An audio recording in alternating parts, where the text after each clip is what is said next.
for the Shop Report with Barbershop Jay.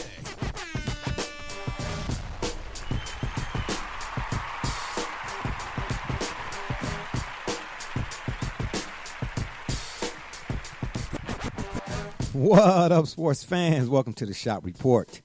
I'm Barbershop Jay. I'll be your host for the day. Here's what's happening. We got some NBA for y'all, and of course, our NFL Week 12 notable team performances. When it comes to the NBA, there's a few things I want to discuss today. And joining me on the program, as always, none other than my cap from the NYC, a.k.a. Rucker Park. Brother Rich, what's happening? As always, honored and humbled to be on here. Just ready to go. Just ready to go. And on the other side of the ledger, my cat from up north, Joey James, a.k.a. Double J. Tell the people what you say. I'm ready to hit this thing like that pinata in the parking lot. Oh, man, stop it. And last but not least, my man from the CO Alum Bus, D. Gully. D. Gully with the deal be. Go Cop. Never mind. Let's Yeah. just go ahead and get started. Yeah. Please, let's get started. The number to call if you're up and around, you're out, and you're out up and around, you're out and about, and you want to give us a shout. Ain't gonna be no cowboy talk today. It's not gonna happen. Trust me. I got a new button and I will use it. I'm not afraid of y'all. The number, if you want to call, is area code 267-687-0026. That number again is area code 267-68. Did I say 267? Yeah, 267-687-0026. I just want to forewarn y'all, the senior moments, quote unquote, they're starting to come a lot more often than they did 10 minutes ago. So bear with me. Double J, you know that hover around I talked about? I'm going to need you to speed up the back order on that, man, because I think I'm going to need that real soon, or sooner rather than later. But anyway, let's get right to it. We got some NBA action tonight. Yeah, it's a couple of games on the slate tonight. I think it's only 2 games on the NBA slate tonight. But I did one. It's one that's on the slate that I just want to get you all's thoughts on right quick. And we just talk a little, briefly about some of the players in tonight's action. That is the Clippers. That's right, the Los Angeles Clippers take on the Dallas Mavericks. In Dallas, of course, Brother Rich. Well, before I even come to you, let me preface what I'm about to say by saying I initially was not sold on Luka. But let me explain why. Because you know me, it's not enough to just state the issue or what the problem is without also mentioning right on the heels of it what the possible solutions could be, so to speak. Early on, I was not sold on a guy because I'm saying, hey, you're new to the league. This NBA is a different ball game. I mean, we've seen a lot of young cats come from the college program who struggle, and, they don't really figure it out to maybe 3-4 years down the line, right? Well, Luka is the real deal. This dude, he nasty. And I kind of was going back and forth with a guy on Facebook. There's a lot of folks out there that love James Harden. They think James Harden is a prolific scorer. And this is what I mean by word. Overrated. Yeah, exactly. Yeah, this is why I always say that word choice is so critical and the example I used, the one my grandfather said, the expression, with age comes wisdom. And I agreed until 5 minutes later he said, with age should come wisdom. And that in and of itself was a lesson. Word choice, literary skill is a lost art, as is cursive writing, but it's a lost art. Luka, man, he's something else. He's just something else. I don't even know what word I would use to describe him. So again, Brother Rich, we're gonna let you try to describe what is Luka to the league right now in your estimationary skills. One of the nicest young players, and absolutely looking like one of the future superstars of this league. And I agree with some of the prognosis I've heard about his game. He's going to develop into the modern-day version of Larry Bird with better handles. I think so too. Now, when you say Larry Bird, can we use the term loosely? And I say loosely simply because Bird, I don't know too many dudes in the league then and now who was calling a shot. When you point to the opponent and let him know what you're going to do, and that opponent is just as formidable and in some cases maybe a little bit more formidable than you, but you point to him and let him know what you're about to do, and then you go out and do it, I'm sorry, man. That kind of stands alone. But I'm with you, Brother Rich. That's not saying that Luka ain't Luka. You get what I'm saying? I just say, can we use it? You know the exact context in terms of his game style and his game, Yes, no question. ability with the basketball. No Yes. question. No question. There's only one Bird. Let me be clear on that. Okay, There's only one Bird. I okay. think he's one of the greatest players of all time. Thank you. I've always put him in my top 10 at least. Yeah, no question. No question. And Double J, what do you have to say about tonight's action between the Clizal and Luka Doncic? Well, first, I'm going to be kind of bold here. And say Oh, that wait a what minute. Lamar is the NFL. The way you started that off, see, you've been hanging around Brother Richard too long. Who needs the Stephen A. intro soliloquy? Okay, can we just get a straight answer? Well, the guy's sitting here talking like he got a smoker's jacket on, okay?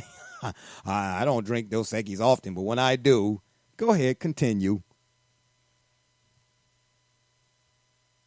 So we could have, Brother Rich, we should point out, notice how we don't want to talk about the Cowboys, but yet we start in Dallas in some form or fashion, right? But, Some way. Man, I'm talking about the Mavericks. Anyway.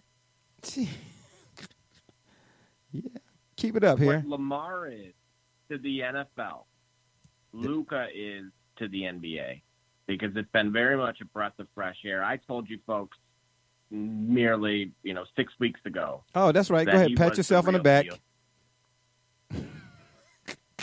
Merely, you said you had a senior moment a little earlier, so I just want to, be patient and remind you. Oh, wow. And, Got you. Double J, I don't keep you on your toes here. I appreciate you, but guess what? I don't celebrate Christmas, but just for you, I will be shipping off 2 bedpans. Go ahead, finish. Now, what makes this interesting is that is for a few reasons. First, Luka was named the player of the league with Real Madrid. Again, going against grown men. And as you saw, I think we're sleeping as a whole on the foreign game and the quality of play. We don't have to look too far and just to see how the U.S. has performed against those, opposing countries from Europe with the, that most recent team that we sent over. And they got, it was kind of concerning to me. We keep talking about the development of the global game and that it is a global brand. But these guys are getting better, and they're getting better in an alarming rate. All we have to do is look at the stars of the league. Look who's going to pass, who the torch is going to be passed to as it stands today. And 2 of your top 5 would be, at the very least, or dare I say 2 of your top 3, reside, their nationality is outside of the United States. So we definitely, I think, have to do some soul searching at this point. And maybe start making some changes about how we're going about, and we all of us are on the same page about how we're coddling these AAU players. And but as far as this evening's game specifically, I want to see how this young man handles the defensive prowess of, in my opinion, the defensive player of the year, which is Kawhi Leonard. This early in the season? You think Kawhi defensive player of the year? Oh, without a doubt. Come on. Who could you say really can lock someone down better than him? Well, I mean, I've been saying that for the longest. He's been my favorite player since, however long ago. But, before you weigh in, let me add something to the Luka thing. When I was mentioning about James Harden, I was going back and forth with a Facebook colleague of mine, sports colleague. He's a Harden fan, says Harden is a prolific scorer and whatnot. And that's why I was saying you got to be careful with words you use to describe these players nowadays, because you really could, it could be a lot of misconstruction going on out there. There is a lot of misconstruction going on out there, actually. But I'm saying Luka right now is much better than James Harden. Luka's offensive game is such that he makes a defender play defense even when that defender don't want to. He bringing the action. He not looking for style points like Harden. See, this is what I mean, and this is not a knock against Harden as a talent, but you won't know the full scope of what the talent is, and I always throw in what you go up against. And, Brother Rich, I've used you in this example before, in a facetious kind of way, but Brother Rich, no, we go way back. He can't come into the shop talking about he just knocked a dude out, and we found out the dude he knocked out was in 8th grade. But now, if he come in talking about I just knocked out Mike Tyson, that's everybody jumping about their chair. You see what I'm saying? Right. You see what I'm trying to tell you? So part of greatness is not necessarily on the individual, or is part, the individual, of course, plays a part, but it's what that talent is able to do against somebody that's your equal or better. Luka, Harden is a show off. He's talented, yes. But for him being for you to call him a prolific scorer, I get why you're saying that. But for all that proliferation and prolific scoring, it don't necessarily, as Brother Richard would like to say, what's your favorite line when it comes to James Harden? Overrated. No team with James Harden can win a title. Okay. I've said this to you from day one. Okay. And he's the most overrated superstar in the entire NBA. I get in trouble for saying this to people all the time. But basketball-wise, that guy is the most overrated superstar I've ever seen in the league. But he's a prolific scorer, though. You see what I'm saying? Now, do that mean Luka ain't been to the... How are you prolific and you're one-dimensional? He's a one-dimensional Thank player. you. Somebody never works in the Thank playoffs. you. That's oh, my gosh. And the whole idea about all of this, in Gully, we're going to get to you. It started, of course, with none other than what most people are calling the modern standard, and that's Jordan, right? You just a Jordan lover. I said, no, it ain't got nothing to do with being a Jordan lover as opposed to the way Jordan went about it. That's my angle. I don't have favorite teams and players like I used to growing up when I ain't know no better. The style of play is trash. I done heard me say that countless times. Before we even started doing the podcast, when we were just having sports talk in general in the shop. The style of play is trash. It is. I don't care. Well, why you watching it? Because I love the sport. And then, two, I got sons who play, and I got to be able to, somebody got to be able to sit there and show them the difference between this and that, this and crap, so to speak. But, yeah, it started with Jordan and Harden. Oh, other than Michael Jordan, who's the most prolific scorer you done seen in the NBA since? I said, what? Prolific? What about Kobe? Seriously? I said, man, come on, man. No disrespect to them folks and all of that, man, but these knee-jerk and prisoner of the moments, man, for these dudes, it's unbelievable, man. Believe half of what you see and no more, no less, or none of what you see. Go ahead, Gully. What do you say about tonight's matchup? The Claw and the Doncic. Well, certainly Luka is proving that he's that dude, It's going to be a great test tonight for sure. I think it's going to be as great. I think the idea, though, is that I think we mentioned is Kawhi Leonard's taken a lot of criticism this year. So I think it's going to be a greater test for Kawhi than it is for Luka, in the sense that people are deriding this load management situation. We've talked about it at length. For him to be healthy and at this time and be playing at this time, to actually meet a guy who's really taking the league by storm, a potent all-around player, I think the matchup, the test really is on the seasoned veteran. It is on Kawhi Leonard and how when he matches up inevitably with Luka, how that matchup is going to play out. I'm looking forward to it. I'm excited to it as well. One last thing, though, I like to remember is, we prefaced this by talking about Luka and how he's taking the league by storm, and I get that. That's all fair. But I feel like if we had a DeLorean and this conversation took place last year, we wouldn't be talking about Luka. We'd be talking about Joker.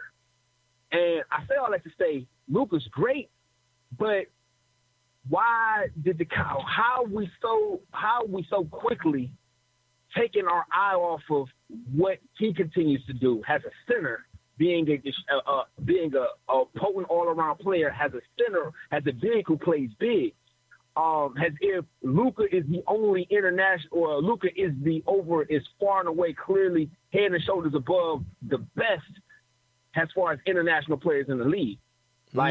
No. You can't forget about guys like Joker. I'm basically saying, let's see what the long run. Let's not anoint him just yet, because we want to see what next season looks like.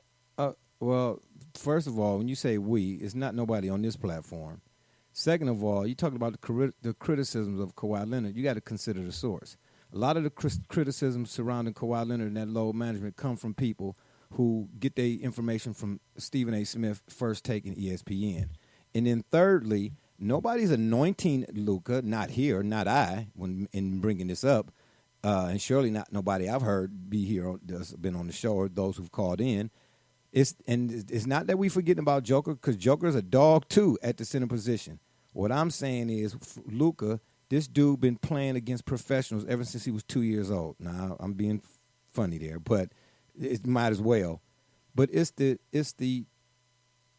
not that, again, that I'm trying to anoint him. What I'm saying is he jumps off the screen in a way, no disrespect to Joker, but he just jumps off the screen.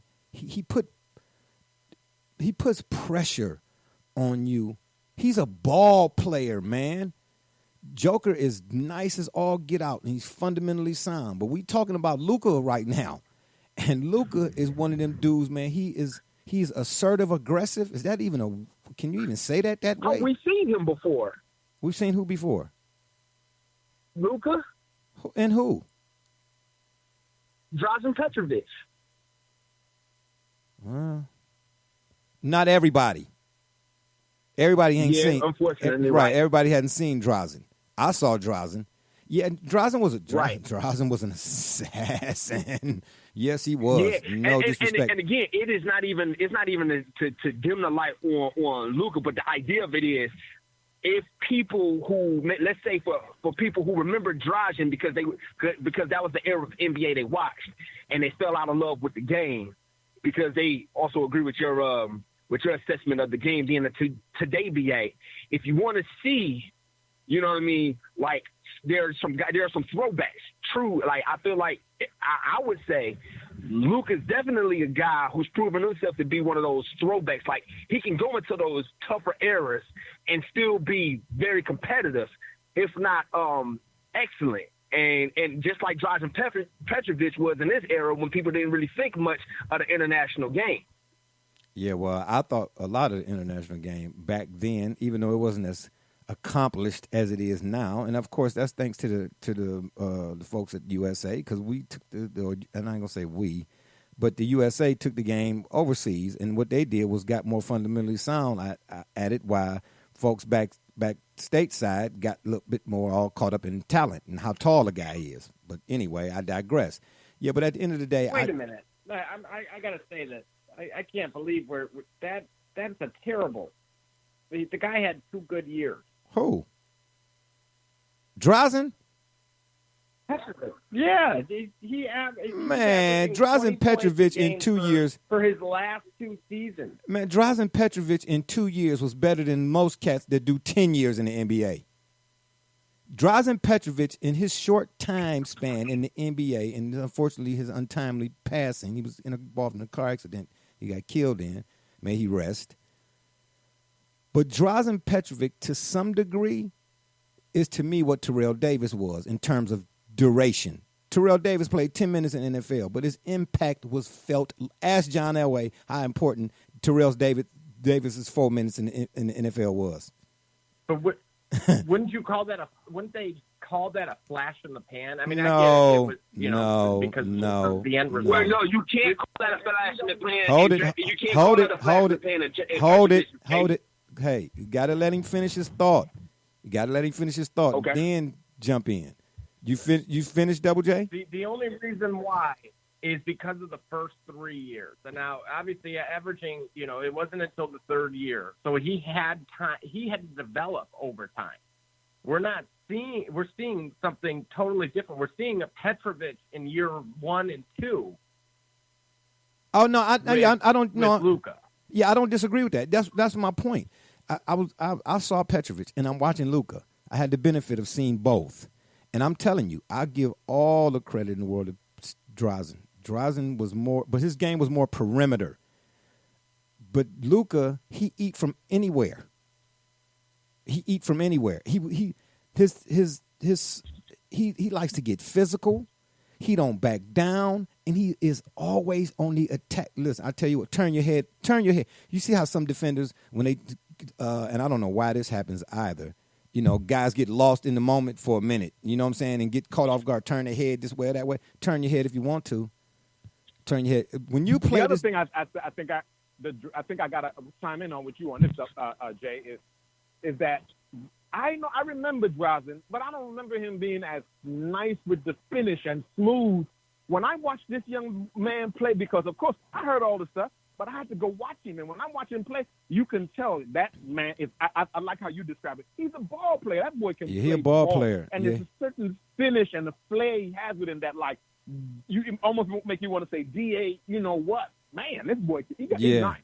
Yeah, and Gully, I'll let you get your thought. But all I'm saying about Luka, I'm not. Don't take what I'm saying to be, to every word to be is exact. I'm just generalizing here, I get the Drazen, the Petrovic reference, but I'm with you, Double J. He is. He's dare I say right now, based on the even though it's a small sample size, I would take him over Drazen, but it would be hard. But I would have my reasons why. All I'm just saying in general is Luka is a guy when he step out on the court. And it ain't just what he do when he got the ball in his hands, man. I'm watching him when he don't have the ball. I'm watching him when he's sitting on this waiting at the scorer's table. I'm watching all that kind of stuff. See, most people just go, and I'm not saying you all, but a lot of people just watch the game and what's going on in between the lines. I'm watching all of it. You see what I'm saying? This dude right here, man, when he show up, he not trying. It's not about he trying to, if he get an MVP or rookie year or whatever, if he get any kind of award, that's not what his aim was, is what I'm saying when he set out. You get what I'm trying? He come out there to bust your ass, period. And then after the fact, they say, oh, you had 77 points now. He'd be like, oh, okay. Yeah, okay, but that ain't got nothing to do with tomorrow night. You see what I'm saying? Whereas other guys be like, yeah, crown me. I'm the king. Yeah, hey, yeah, crown me. Everybody come come to the VIP tonight. Like what? Hey, I'm going to hit you with a line from the Brand Nubian. Don't let it go to your head, all right? Too many of these cats come in the league, and they go to their head, man, off one album. Now, you a star? Man, sit down, man. Sit on down. I'm just saying, Luka, he different. He different. He determined to let you know. It's interesting that you use the words that you would take him over. And why I say that is because... Over who, Drazen? Divac. Oh, stop it. Yeah, Don't... because Vlade Divac did not select Luka because he did not like his dad.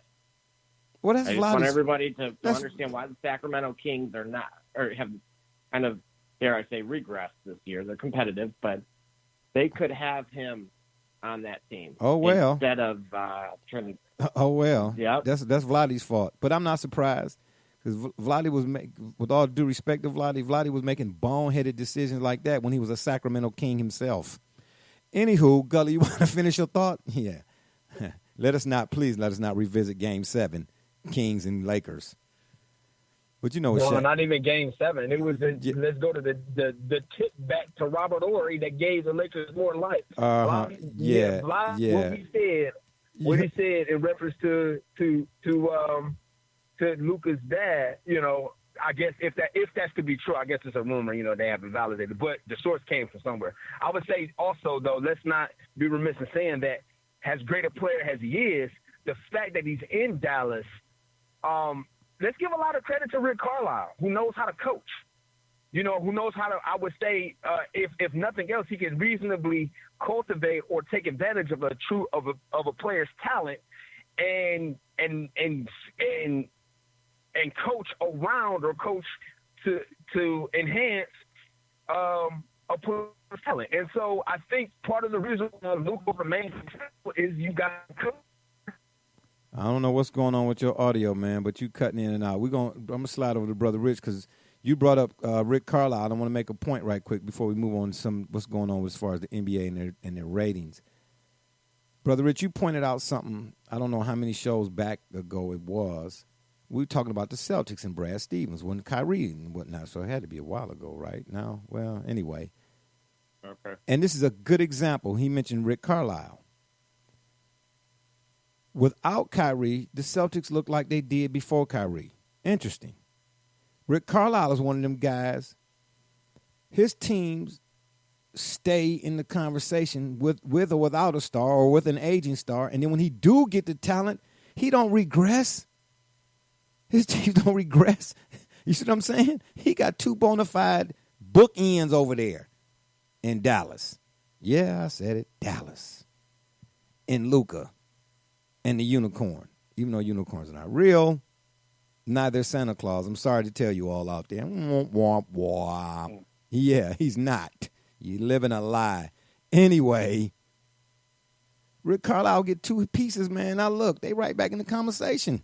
You know what I'm saying? And dare I say Dirk who? I'm just kidding. Just kidding. Yeah, if you're up and around, you're out and about, and you want to give us a shout, number to call is area code 267-687-0026. Once again, that area code is 267-687-0026. We stay with the NBA, and let's talk or discuss this whole idea about the ratings and the drop. Now, here's what's interesting. While the NFL saw an increase in viewership, the NBA saw a decline, and I mean a drastic decline. Did you all know that ESPN and TNT, 2 of the main networks that show, of course, the NBA games through the first portion of the season, the viewership or the ratings are down 16%? Double J, would you please help us out and tell us how that number, 16%, how much? 16%, excuse me. How much does that weigh in regards to viewership and the decline? That is beyond alarming. There's people right now as we speak that are in a room trying to address this. Exactly. That's the type of impact. I wonder if it's some. We're after hours at this point. Yeah, I wonder if it's some folks on the NCAA committee that's in that same room. Anyway, go ahead. Well, you got to remember here, we're talking about a multi-billion-dollar industry and business that has a number of different channels and agreements that are in place under the impression that this is why we are worth insert large number here. When that turns out not to be the case, you're getting a lot of very unhappy emails and or phone calls from the same folks that you're stuffing your pockets with, or at least the funds from them. And you have to be able to overcome that statistic very, very quickly, or, again, we're talking about the loss of millions, if not, dare I throw the B in there, billions of dollars. And you know what? Why we added, I'm glad you said that, because I was looking it up early and I really couldn't decipher which one from the other. But Gully, if you could, while we here live or whatnot, off to the side, maybe pull up what the NBA's, the revenues, because I believe there was an increase in revenues. Sorry, fellas. I said Gully, but unfortunately we lost him. I don't know what happened. He was having some issues with his phone there. But Double J, I'm going to ask you then in that case. So it's just Brother Richard, Double J, and I. Hopefully we get Gully back. If you would, off to the side, pull up some revenue, the revenues in regards to the NBA, because I think that they had an increase in revenues and there was an increase in something else. But when I saw the decrease or the decline in ratings, I was like, wow, one doesn't match the other. And I just couldn't understand why. Brother Rich, you want to maybe add to that, you know what I'm saying, or help us out a little bit, on why if there's an increase on one side of the ledger or one side of the scale, why such a decrease? Because you would think they go hand in hand. Why a decrease on the other side in terms of viewership? Well, one of the things is that nothing about the NBA viewership declining surprises me, and here's why. Frankly, because and we touched on this a little earlier in the conversation, but I don't want to get off into it right now about load management, and I don't like that they're putting this on Kawhi, because Kawhi didn't invent it. Nevertheless, what has happened is the players universally know that the regular season doesn't matter to them. It's not important to them. So when you have that the regular season is not important, why stress my brain and worry about all that, how we finish and when we finish? Because at the end of the day, all we need to do is, in essence, just finish. Gotcha. So the other thing about the NBA is that their money is made, because their money is primarily through TV deals. Where they're hurting is when people are not tuning in, when we're not putting actual eyeballs, but they've sold those packages. So what they really are concerned more with is the re-up. not the package they sold. They sold the first thing. Now, when they Okay. get the people to use some bad street language, when they find out how much cut was put on that product, then the people gonna want to go back to the drawing board and say, wait a minute, that what you promised us was not the same thing that you told us you were gonna give us. So that's the issue right now. But this is why you see a current conversation about them changing the formats of the playoff, putting in an in-season tournament, doing different things, because they have really, and remember now, this is not the players. The players played. When the league allowed them to bring in analytics, and now you can do this and do that and maneuver, and we're doing with numbers and how much weight you can put on your left leg on Thursday and how much you're allowed to put on your right leg on Friday. This is what you have now. So the players have bought in to analytics, and they've also understood that in analytics, they get to save some wear and tear on their body. So it kind of works out. So that's why we have a drastic reduction in rating. Because you know what? Via Sports, hold on one second here. We got Gully calling back in. Bear with me. Gully, is that you? You back? Yeah, the wonders of technology sometimes proves difficult even when you do everything right. So sorry about that. But let's go ahead. I'll just listen here for my time. Yeah, Double J is pulling up some information for us, I hope. But via Sports Media Watch, 9 nationally televised games failed to net 1 million viewers this season so far. That's interesting. Okay? For all of last season, that number was 19. Now, explain that, Gully, briefly. We got a caller on the line here. Give me 1 second. Caller, what's your name and where you calling from? Hey, this is Parker again from California. What's up, CA Cali? How's the weather out there, man? Cold. Really? No. Very cold. It's supposed to rain Very a few days. Really? And guess what? we can't tell them cold. We can't tell them cold. We can't tell them that because that's not right. Because where they are right now, it's really cold. So I don't tell the East Coast family it's cold because that's not right to them. It's not right. Actually, it's not. You gotta bear with Brother Richard. He like hitting me over the head with his little hammers. I don't know why. You know what I'm saying? We've been friends for too long, man. But he just taking pot shots at me. But actually, on this side of town, on this side of the country in Ohio, man, we've had 50s and 48s and 45s here lately. So I hope not gonna laugh. Yeah, I know we know that, but I hope y'all free. Just for however long, I hope y'all freeze. How about that? Yeah, I hope y'all wearing. Yeah, I hope y'all wearing warmers. Yeah, and mittens at the Staples Center. Yeah, Kobe ain't playing no more. Ha ha. Yeah, but again, let me throw this out there. The via Sports Media Watch, 9 nationally televised games failed to net 1 million viewers this season so far. I mean, I know again we've only played however many games. Count on your fingers if you want to, folks. But for all of last season, that number was 19. That is alarming, if you ask me. But go ahead, let our caller, I'm calling him California, let him have his say. Yep. No. I heard the good point about the rest of the players. I think that's huge. That's something that I hadn't considered. But I'm also thinking about things like, you have Zion that's out, big draw. Yeah. You have Golden State that pretty much got decimated early, and that was a big draw as well. Everybody wanted to see how they were going to be with their 3 big guys. We knew Clay wasn't coming back, but right. With Steph there's still a little bit of excitement there. I think the fact that you have the Lakers and the Clippers, and they're pretty much dominating the West, and even with Kawhi still sitting out, you have Kawhi sometimes, Paul George sometimes. So I think that there's not that much of a story there. So I think, and then, people like R.J. Barrett, not necessarily, not yet anyway, not panning out to what people thought that he would be. Mm-hmm. I think you just have those things. Yeah, that's interesting. Stay with us because that's a very interesting point. You actually kind of brought up something I was going to get to next.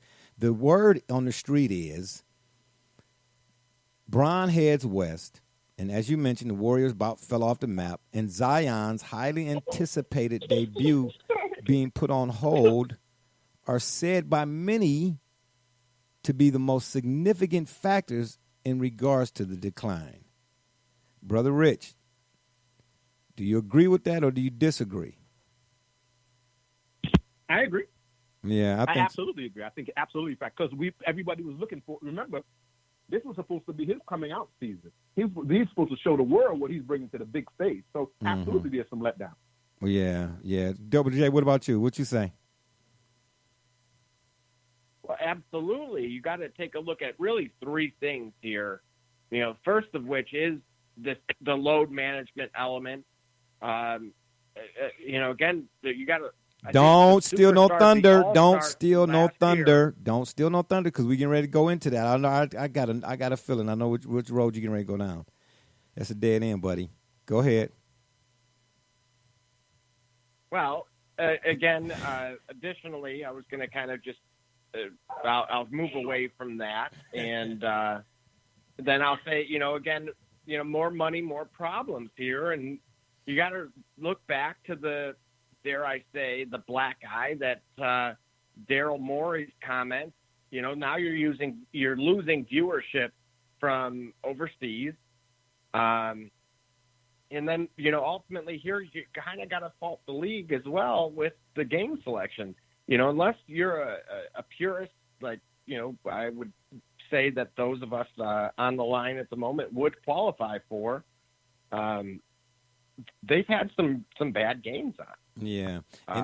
It's been kind of disappointing. And I mean, again, I'm a League Pass member on purpose because, unfortunately, they're force feeding some games that otherwise I wouldn't really be. The casual fan wouldn't really be that interested in. Yeah, and you know what, Double J, right quick, you said you got the League Pass. I used to have it, stopped buying it. Yeah, I just stopped buying it. But am I wrong? And I keep telling people they are selling fourth quarter. You can get fourth quarter of games now. Would you please tell people that? Well, absolutely. Again, you know, we're getting even as you have to evaluate is it worth it at this stage? Exactly. Because, you know, you're getting a half season for the full season. Exactly. So yeah, I'll let you guys kind of further elaborate on that. But you know, they're a victim of their own problem, as the caller kind of pointed out. Not only about Golden State, you got to remember these numbers are really looked at year over year. So I can think back to last year when Golden State specifically was on ESPN and TNT almost nightly, where if you were that quote-unquote bandwagon fan, or like most of America qualifies for, you with the Cowboys, basically these guys are only wanting to see the stars. Exactly. And if the stars are here today, you know, it's essentially like having cloudy skies every other night. You know, you're going to put the binoculars or the telescope away. Yeah. And, Callie, this is for you. And as always, we appreciate the call. Is it also, or would you consider it also to be problematic that for the most part, the league seems to be devoid of them love them or hate them squads for the most part? That's a good point. I think that you still have that because me, like you said, a purist, I just enjoy people that really could play the game in any era. You have your people like Kobe, I feel like that could play in any era. As unpopular as it might be for a lot of people, I feel like that's Brother Rich. I just have to say his name. Yeah, you know, I'm said, the number yeah, one he's fan a, he's of a Kobe. Kobe. So if anybody say his name, I have to. Yeah, he get beside himself. Like saying, yeah. They know me about Kobe. I have a Kobe problem. That's a good problem to have, though. I feel like Bron could play in any era. So and you have people that are huge, especially with Bron. You have people that are huge proponents of him because they feel like he skips right over Kobe in a lot of conversations. And so a lot of people want to see him fail. A lot of people want to see Russ fail. I think we still have it, just not as big as it was with Golden State. With Golden State, it was really you either love them or you hate them. Yeah. And everybody wanted to see what was going to happen with that four-headed monster. So, but that's still a very good point. Yes, I appreciate it, man. Thanks for the call. Hey, we are, and just wanted to let folks out there know, as well as yourself, we are toying with the idea of changing our start time to more so of a like a prime time hour, so that we got a few folks not only on the West Coast but in other areas of the country who want to call in. But the time that we were ordinarily broadcasting, at 6 or whatnot, it was not conducive. So we are toying with the idea of an 8 p.m. Eastern Standard Time showtime. So just keep your eyes and ears open for that. Check our fan page and such. And again, man, thanks for the call, man. Stay with us. Thanks for having me, of course. All right, man. Good stuff. That was my man Callie on the CLAI. Zip. Yeah, Brother Rich, I see y'all, you, Double J, Callie. It's going to be a lot of y'all in that drop top in the snow time. It ain't going to be fun. Yeah, riding to the Browns Super Bowl championship 0-16 parade. But anywho, yeah, and I wanted to ask Gully right quick before we go into the bigger aspect of this whole NBA discussion today. Are there any teams that the league seems to be devoid of them teams, them love them or hate them teams, man? And why is that? Or do you even agree that that's even the case, Gully? The love them or hate them teams. Well, we had one, and they're injury depleted. So, when they get healthy again, people get right back to hating them again because I predict the forecast looks like this. They'll get healthy and they'll be terrible enough that they'd be like the 96, 97 Spurs, missing their leader, getting a high draft pick, and him coming right into a very, very well-oiled machine. So we'll have our most hated team. We'll have our NBA Cowboys next year when the Golden State Warriors get healthy again. But I really think it's like this. We got to look at other forms of entertainment and other media because I think it's happening all over. And you know what? Let me just say this right quick. It's so many Cowboy references. You all have passed your all's limit 7 shows ago. So here's what I'm going to do. I don't celebrate Christmas. I do not. But instead of putting a lump of coal in y'all's stockings, I'm going to get the lump of coal and hurl it at you as you're driving down the street. Now, if your window's not open, that's your fault. It will be crashing glass all up on your... I'm not going to even say that. Continue. All right, then. Notwithstanding. Yeah, notwithstanding. I think that what's happened is... Yeah, I think that's what happened. What happens is what the NBA is realizing is that they may have not marketed themselves the same way that the NFL did, because the NFL seems to be the only thing that's getting in the NFL's way in terms of its viewership is itself, not the competition from other leagues. Here's what I mean. My broader point is this. Okay, look into other forms of entertainment. We talk about film and TV and movies, right? A lot of people love Netflix. Hulu's at its neck. Amazon Prime is at its neck. The pirated services are at its neck. Now Disney Plus is at its neck.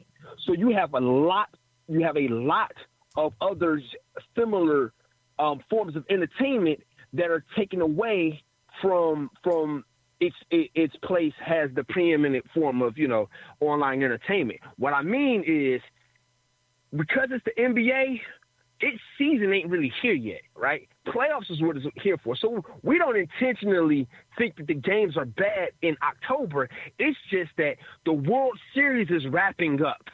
The football season is really hitting its stride. NASCAR, for what it's worth, is wrapping up. So to put a marquee matchup on in November and being upset that no one's tuning into it, there are 2 reasons why. The game don't matter in November. We want to see these people play in January. We want to see these teams in February, March, or April. And 2, we've got momentum in when playoff position really matters in the NBA, when the World Series is on the line in the MLB, when NASCAR is being decided as far as NASCAR. So it's just a matter of them not understanding that the focus rightfully isn't here the way you want it to be, but it's still there all the same. Yeah, good stuff. Yeah, I'm with you on that. The number to call if you're up and around, you're out and about, and you want to give us a shout is area code 267-687-0026. Once again, that number is area code 267-687-0026. Brother Rich, I'm going to start off with you on this one. This is the NBA Part 2. This one in particular is the proposed rule changes. Now, when I saw the list of rule changes, man, I fell out the chair. because it speaks to the point that we've been making ad nauseum before we started recording, in the barbershops, on the phones, off air. The point has always been, at the end of the day, there's no business folk got for making comparison, or should I say, quote unquote, era comparisons. Stop comparing the eras. Stop it. These dudes, beginning in the 2021-22 season, changes would include a 30-team in-season tournament that would take place, I'm going to say somewhere around like late November and mid-December, a postseason play-in format, and a reseeding of the four conference finalists, in addition to going from an 82-game season to maybe, I think, a 78 or 75-game season. Let me stop. Let me say this right quick for y'all, especially y'all young folk, right, who's still on Similac. You need to put that crap back. Stop comparing these eras, man. If you go back and look at the old school dudes, the era that I grew up in or that we grew up in, man, not only did these dudes play a grueling 82-game season, grueling why?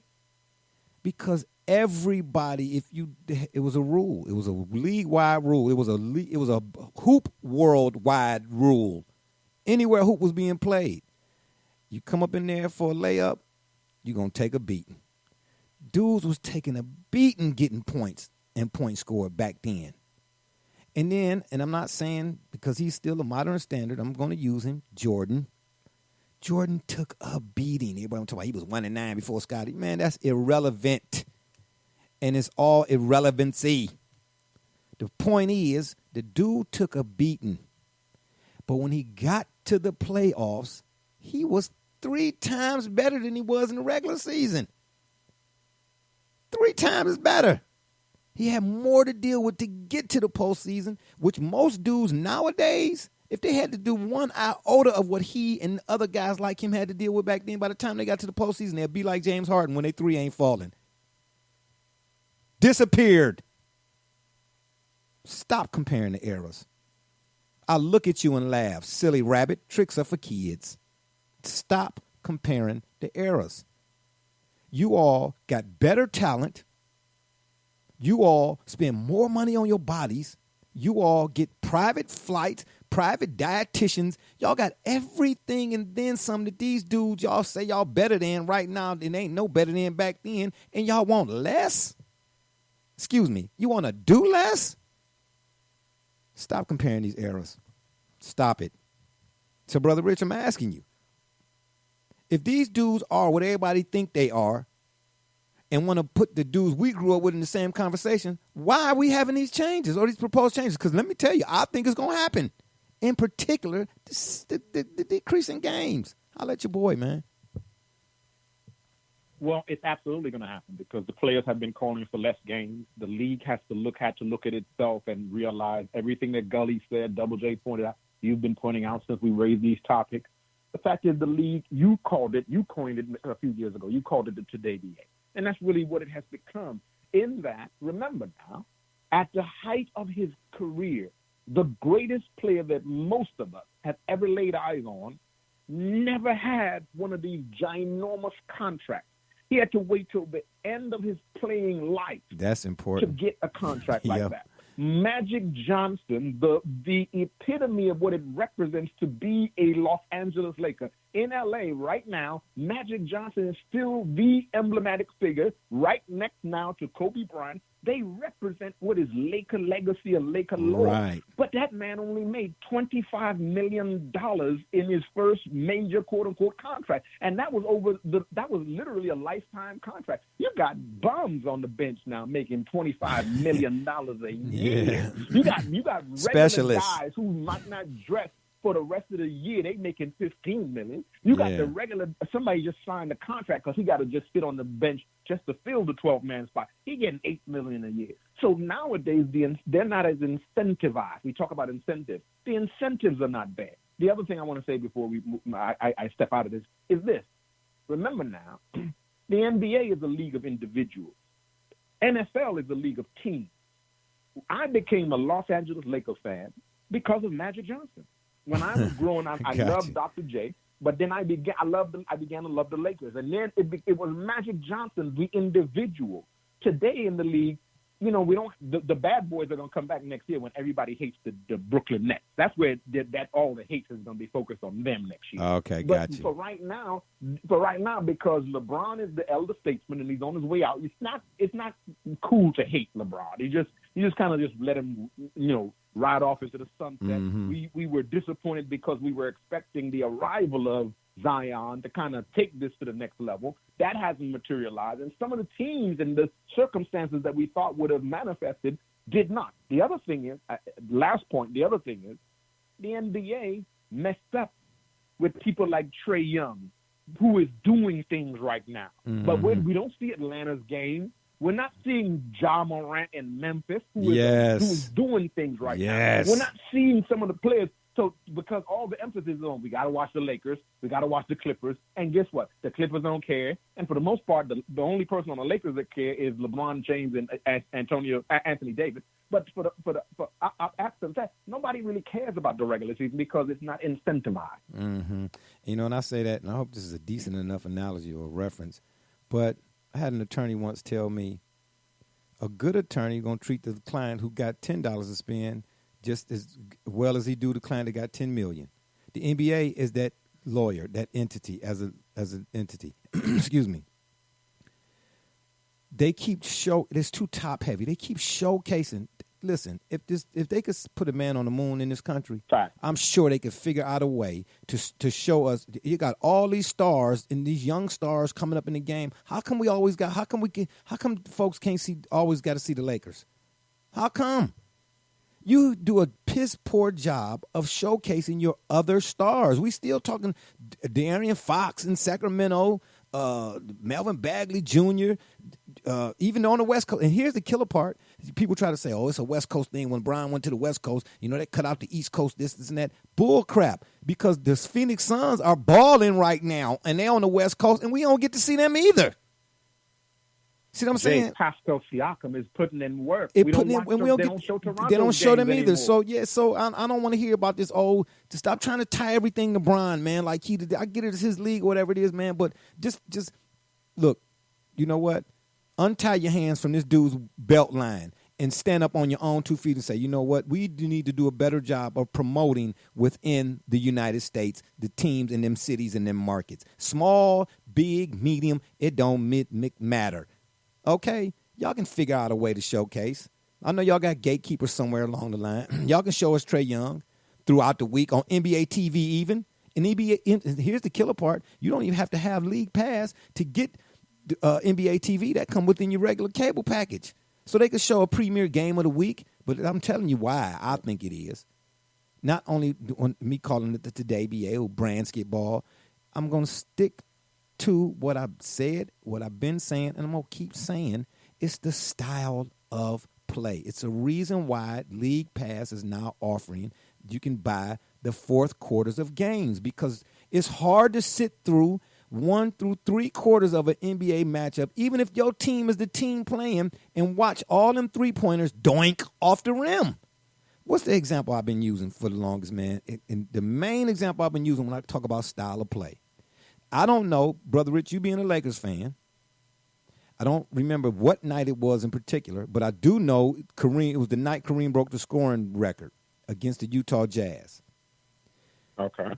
Anybody I challenge, and nobody wants to do it, I challenge them. Go look up that game, tell me the score, and then after you tell me the score, tell me how many three-pointers were taken in that game. Because they was getting them scores that you see now, they was getting them in. Because that game, that particular Laker-Utah game had the NBA 2K 2.0 type of score. Them 149s, the 379s, one of them type of scores. How many three-pointers were taken in that game? 2.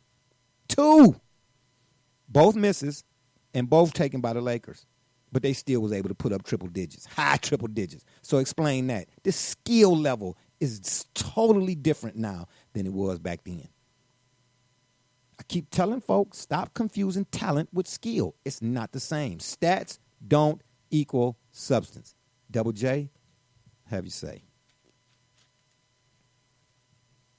Well, I mean, again, you're absolutely right here. All of you guys brought up very valid points about this, and Double J, you've been sipping on. but this is you've been sipping on the Thanksgiving eggnog what's early. that? Have you been sipping on the Thanksgiving eggnog early? No. You sure? Because you don't agree with me often. No, but so that's not. I don't know. And Brother Rich, I'm y'all mailing each other back and forth. Cases of we're cognac. giving you credit. We're giving you credit when you're right, sir. I mean, you're right. We honor the fact that you're a cowboy. We respected that. Okay, you gotcha. Convinced us, and Gotcha. we submit to that. So Gotcha. we just respect the things that you're right on. When you're right, you're right. Okay, You're right. You're right. How about them Cowboys? How about them? How about them folks who always talking about the Cowboys wearing their shoes on the wrong feet? That's what I want to know. But anyway, Double J, go ahead and finish what you're saying. You know what I'm saying? Some of y'all wearing the Giant Eagles specials. But go ahead. So I want to point this out here because I believe the load management is really the catalyst of this. Yes, a load of bull. Exactly. Load of bull. And so here's what needs to happen. If you're a healthy scratch, and this is where it's going to get very interesting, and you're going to see a lot of pushback between the league and the teams specifically, it needs to show zero for the player's stats. Because what happens at that point, it would actually change everything. It would just about, you could have all existing NBA records with the exception of LeBron James, because he's too close in too many different statistical categories. But it would impact all of, just about enshrine any other existing record that would it would have no risk of being broken because these guys aren't playing every day anymore. And so what that impacts is also bonuses. And once you start messing with the player's money, that is when they're going to say, absolutely not. No, I am fine. Get me out there. Oh. That is the only way I can see this turning around. Gotcha. Because again, as we've stated across all of these sports topics, is that if you either follow the money, you'll find some kind of truth or answers. And this is really a quick one to put to bed. It's saying, hey, look, you were fine. You didn't play. That's fine. However, your stats just dropped by, your overall, your average points per game just dropped by 2, putting you in third in the league now instead of first. You're going to get out there. Got you. Gully, let me ask you. And that's what it's going to also test the competitive fire within some of these athletes as well. And some have it and some don't. We know that. Yeah, well, it's too many of them that don't. Anywho, like I said, beginning in the 2021-22 season, all of the changes are going to take place. And the one that, again, stuck out to me the most is this change to the overall how many games schedule. But, Gully, let me ask you, how do you negotiate? Because this thing has to be agreed on by the players, the owners. It's easy to say this is what like I said, I think they're going to make these changes, but it still have to be, stuff got to be discussed. So how do you negotiate such a mass change? Because that's a lot of change. Playoff format, in-game play-in formats, and reseeding of the 4 conference finalists, all of that. I mean, that is a lot. How do you negotiate? Where do you start at to negotiate such a mass change?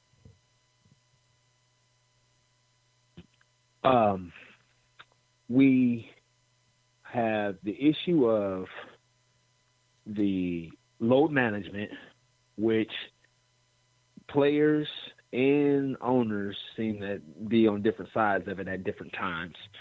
And we have the issue of fan apathy to load management at different times. So I think the first thing is this. Okay, with the current contracts, they're based off of 82 games.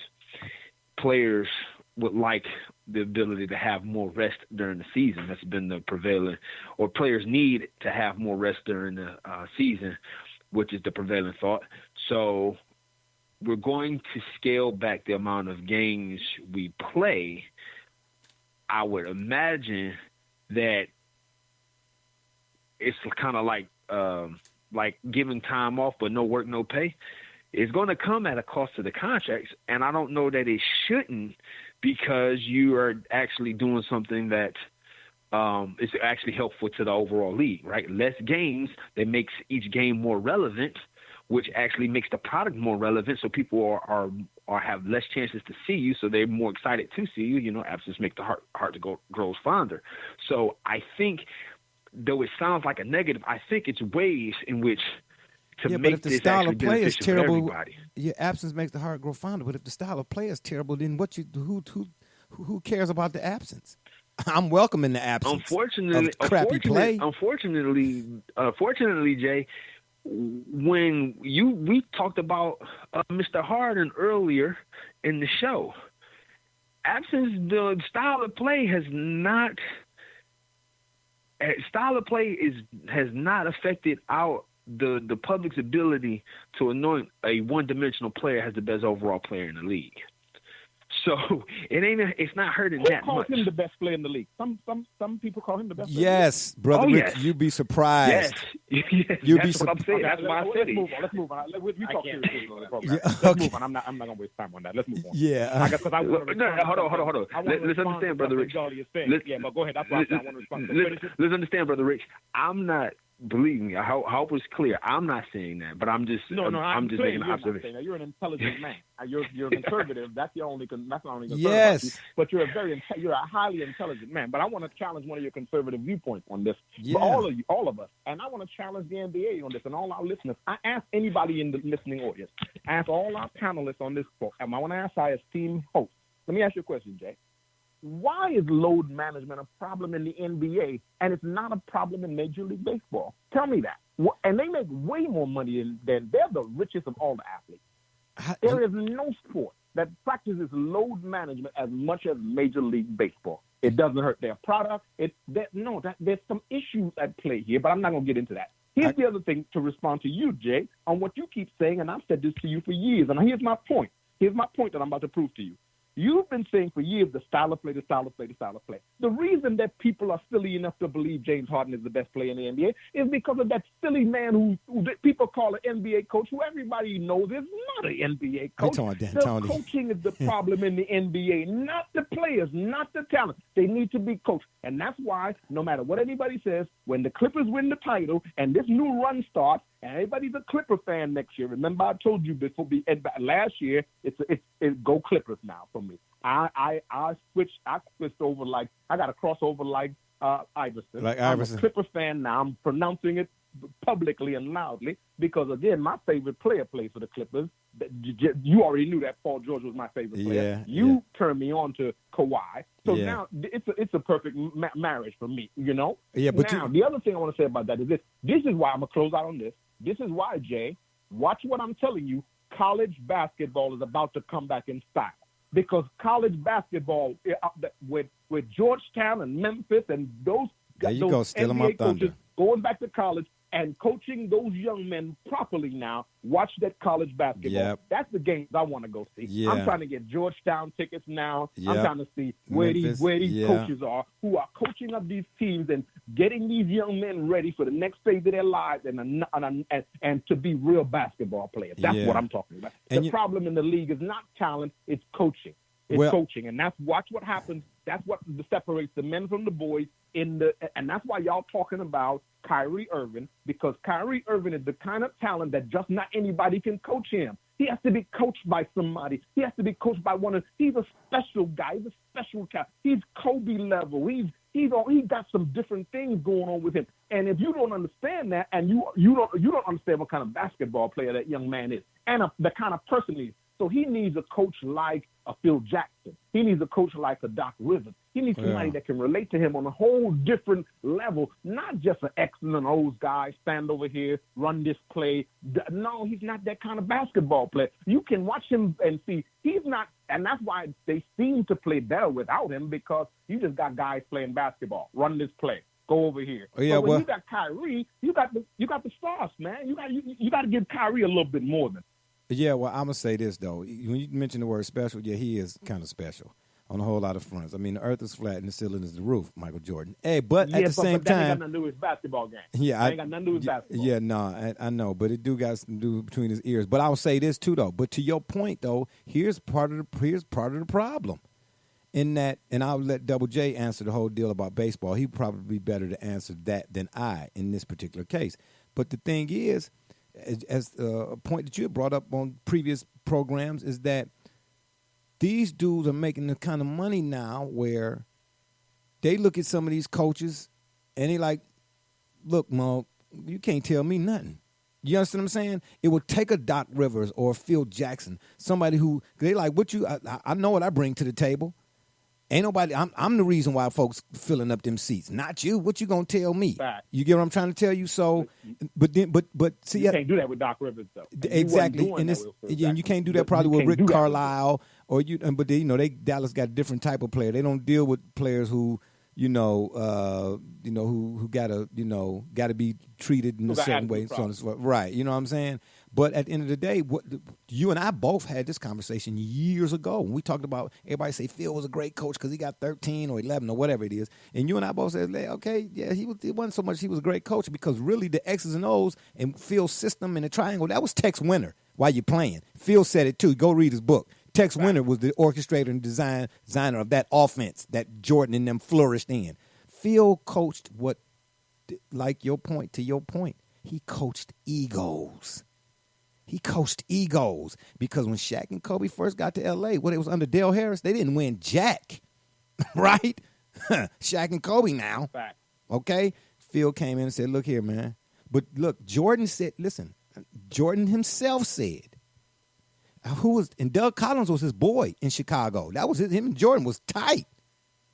He said when they brought Phil in, he said, man, I wasn't cool with that at first. And Phil told Mike, and this is coming from Mike's mouth now, he said, look, man, after practice, or whatever it was, after whatever something they had done, he said, I'm going to need you to come in the office and holler at me. Mike was like, yeah, all right. And Mike said, man, when he walked away, I was like, man, I'm about to go get in the. Mike wasn't thinking about hollering at Phil because Phil wasn't his boy. That wasn't his boy. Man, Mike, when he got in the car, on his way out, I guess one of the assistant coaches went and told Phil, hey, man, Mike about to leave. He was walking to the car, my bad. Mike about to leave. He said, what? Say Phil got up and went out there while Mike was putting the key in the engine or whatever it is. Told Mike roll the window down. He said, I thought what you doing? I thought I told you to come holler at me. Yeah, mother. And then Mike said, that's when I knew he was the guy. He was the guy. Because if you look at it, and we've had this conversation before, and I know we can move on here, but at the end of the day, you trace it all the way back to the AAU. See, when I was coming up, it was AAU, but it wasn't a lot of AAU. But you had to really be a ball player to play AAU. It was still some substance to it. Man, what's my line, man, about the game, basketball overall? The storylines are now creating the game, whereas once upon a time, the game created the storyline. So when this AAU thing got to the point where it became a business, and the bottom line meant more than kids and their development, well, look what you got. Michael Kidd Gilchrist. Hello? You know what I'm saying? You know what I mean? So I think it's a combination. It's a gumbo, man. It's a pot. It's a cornucopia. It's a whole bunch of stuff that go into why we seeing what the product is and why I call it the Today BA. Or brand skitball. Cats is their brand. I get it. That's your brand, man. You can have your brand. But don't get it twisted. Folks like ESPN, and I can't say TNT so much, but, like when they do high school football cats. They sticking microphones under these dudes' chins when they 16. My name is John Davis.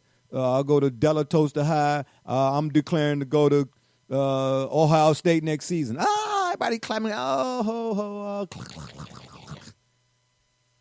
Stop. Dude ain't played a down in college yet, but yet and still, okay, and Double J, and Gully, too, as well as I do. That whole recruitment thing, that's about as big a business as the NCAA is collecting $8 billion. Am I lying? I didn't think so. It's big. Not at all. It's big Not business. at all. You see what I'm saying? It's big business now, Brother Rich. You feel what I'm saying? So, that's why I'm going to keep calling it what I see it. You know what I mean? It's this this rant, so to speak, is more so for them folks out there who gonna look at the same thing you and I look at. You know, my funnel cake theory. How you gonna look at a piece of dog poo with powdered sugar on it and try to tell me it's a funnel cake, and I see flies taking off and landing? Are you serious? It ain't got nothing to do with the difference of opinion. Remember we talked about that ain't got nothing. That's not where you differ on opinion at. That ain't got nothing about opinion. You should see what I see. Right. Just like you see and I see the same sun and moon, even though you're on the West Coast and I'm on the East Coast. When the sun get up, everybody looking up in the sky say they all. Now you can call it the sun ra, or you can call it whatever you want to call it. You know this thing that heat things up in the daytime, and at night the moon come up. Okay, so it is what it is, man. Yeah, the style of play is trash, and I'm gonna keep on saying that. So. Before we move on to our NFL action, Double J, I want to get to you and Brother Rich, or I'm sorry, Double J, I want you to weigh in on us, take us on to the next topic.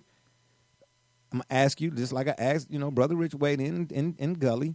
How do you negotiate such a mass change in the NBA, man? Oh, that's just it. This is why I have mentioned it a little earlier about the problem that we're having and why Lukas are emerging and why Giannis's are emerging at a far higher rate than what you've seen in the past 30 years. Is that I don't know if we've reached this point of no return, and that's why I use the terms or the phrase soul searching. Because right now, for many, I think this rating problem is the first time that the NBA really has to do a hard look in the mirror.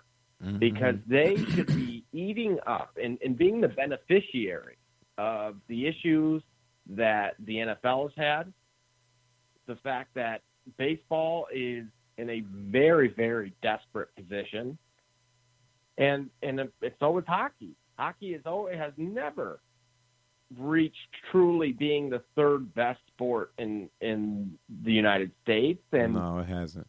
So everyone finds themselves in this very unique position, and this has been the first time that the NBA truly has separated itself from all of them regarding. There's no. They don't have to deal with any type of. Competition cases or absolutely. They don't have competition right now. There's more kids playing basketball than there are playing football in the United States. Yeah, that's true. But yet here we are. I tell you what, it's a disrespect and a disgust, in my opinion, that we don't get to see Ja Morant. That's the NBA's fault. And I don't want to miss me with that excuse about West Coast, East Coast, Midwest, Pacific time, a specific time, and no time at all for the bull. Okay? It's no reason why. It is. The only time we really get... This is bigger. Well, I'm not... And okay, that may be the case. I don't argue. I'm not arguing that. And that is not bigger, because it is. I'm with you on that. I'm just saying, just in general, when we were just going back to what we were just talking about a few minutes ago, in that it's no reason why we shouldn't be seeing Ja Morant. We saw now. See, here's if I were the NBA, if you don't do like all the talk leading up to an NBA draft is usually about the first 10 picks, maybe definitely the top 5 picks, right? Your DeAndre Hunters and your RJ Barretts, okay, right? Then the NBA should do something to be like, okay, maybe not through the whole season, but whoever the top 10 picks are, wherever they go, then if nothing else, showcase those games so we can follow those guys. So we can. Okay, you led us all the way up to the draft, and now we don't get to see them no more. But you keep showing Anthony Davis and LeBron and Kawhi and all of that. I get it, but I mean, them ain't that's not your only product.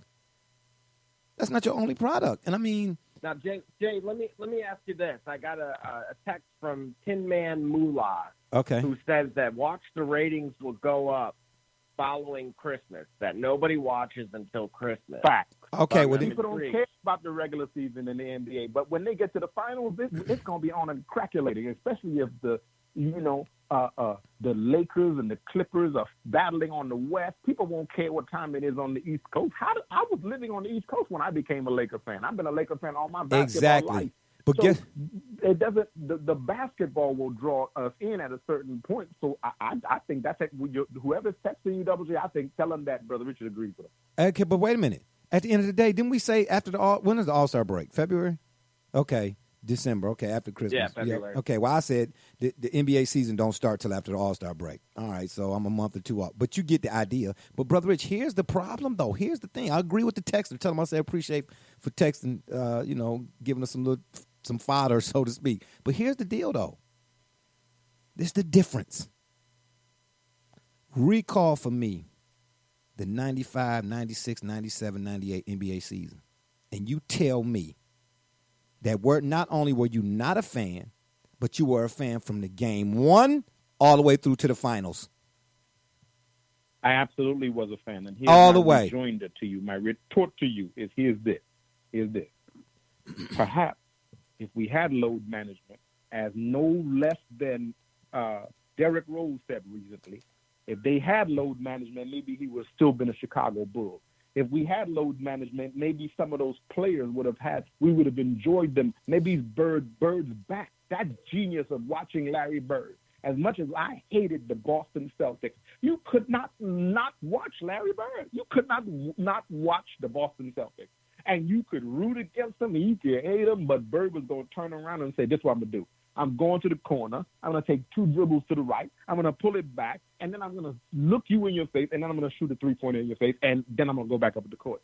And then you'll say, hey, get out of here. This slow white boy ain't going to do nothing. I don't care if you were a Sixer fan, a Laker fan, You watch the game because that guy taught us all some basketball that we had never, ever seen before. We heard about French Lick, Indiana, and we had a respect for that young man as a basketball player to the point where even though he said it and he made a point and the point was more commercial than practically nobody agreed with Isaiah Thomas when he said that about Larry Bird because we all that love basketball knew that. I say what you want. That guy right there, that white boy can ball. And so when you have the quality of basketball, people tune in, Jay. The young people will tune in. They tune in now. But it's like you said, we don't see Ja Morant. We don't see Pascal Siakam. We don't see the Denver Nuggets. We don't see these young teams. We don't even know who's in the league until the play. Remember, Jay, you told the nation about the Toronto Raptors. When you mentioned the Raptors to me, I said the only thing I knew about Toronto is that it's cold up there. That's what I told you because we never paid attention to that team until they got to the playoffs and then they surprised everybody. Now they're the world champions and now we forgot about them again. But they're still playing good basketball. Okay, so then here's thank you. I'm so glad you said that because here's the deal. That's why I'm saying and I'm going to keep saying there's no excuse for the NBA. I don't want to hear about load management. That's a new thing. I don't want to hear about nothing. And I'm not saying you, brother. I'm just saying in general. I don't want to hear nothing about why and the excuses they make up why it ain't what it is because y'all's focus done shifted from the game being precise to pomp and circumstance. Period. Because guess what? We saw Bird. If you was on the West Coast, you saw the Cavs games. You saw Philly games with Andrew Toney. Like I just said, the Celtics game with the Birds. We saw Moses Malone. It wasn't no issue then for the NBA to showcase games, East Coast, West Coast, Midwest. They didn't have the Nuggets with Alex English. Who didn't know that Alex English with the Nuggets won 6 scoring titles in the league when the league was about big men? See what I'm saying? Now, all of a sudden, these new dude millennials cats get in the league, and they so much better than them dudes back then, but yet and still, we got to figure out, now we coming up with stuff to placate or to make excuses for their ascots. Oh, low management. Oh, he out because his hamstring is hurting. Man, I don't want to hear that crap. Wait. I don't want to hear it. I don't want to hear it. Let me ask. I don't want to hear it. Sorry. The league has switched. In our lifetime, we've watched the league go from a 62-game schedule to an 82-game schedule. Right. So we have to, if we don't respect history, we're doomed to repeat it. So sure, the concept of a tournament, a mid-season tournament may draw the casual fan and add some emphasis for those lottery teams. I'm intrigued to find out, if it sounds like this is going to be something that's conclusive at some point. But I'm intrigued to see what the winner gets, other than, of course, cash prizes. Okay, how so the fan can win at that point. No, I'm not. And if we've reached this point where the real NBA fan, or the majority of the NBA fans, only tune in after Christmas, which would absolutely make sense to the league at that point to say, well, let's shorten this thing and put more emphasis on why each game matters. No different than the NFL. I'm with you. Does the pure what are we losing here? The quality of the product is paltry. Because I'm saying to you, I'm not opposed to the changes, but the fact that there are so many changes that are being proposed,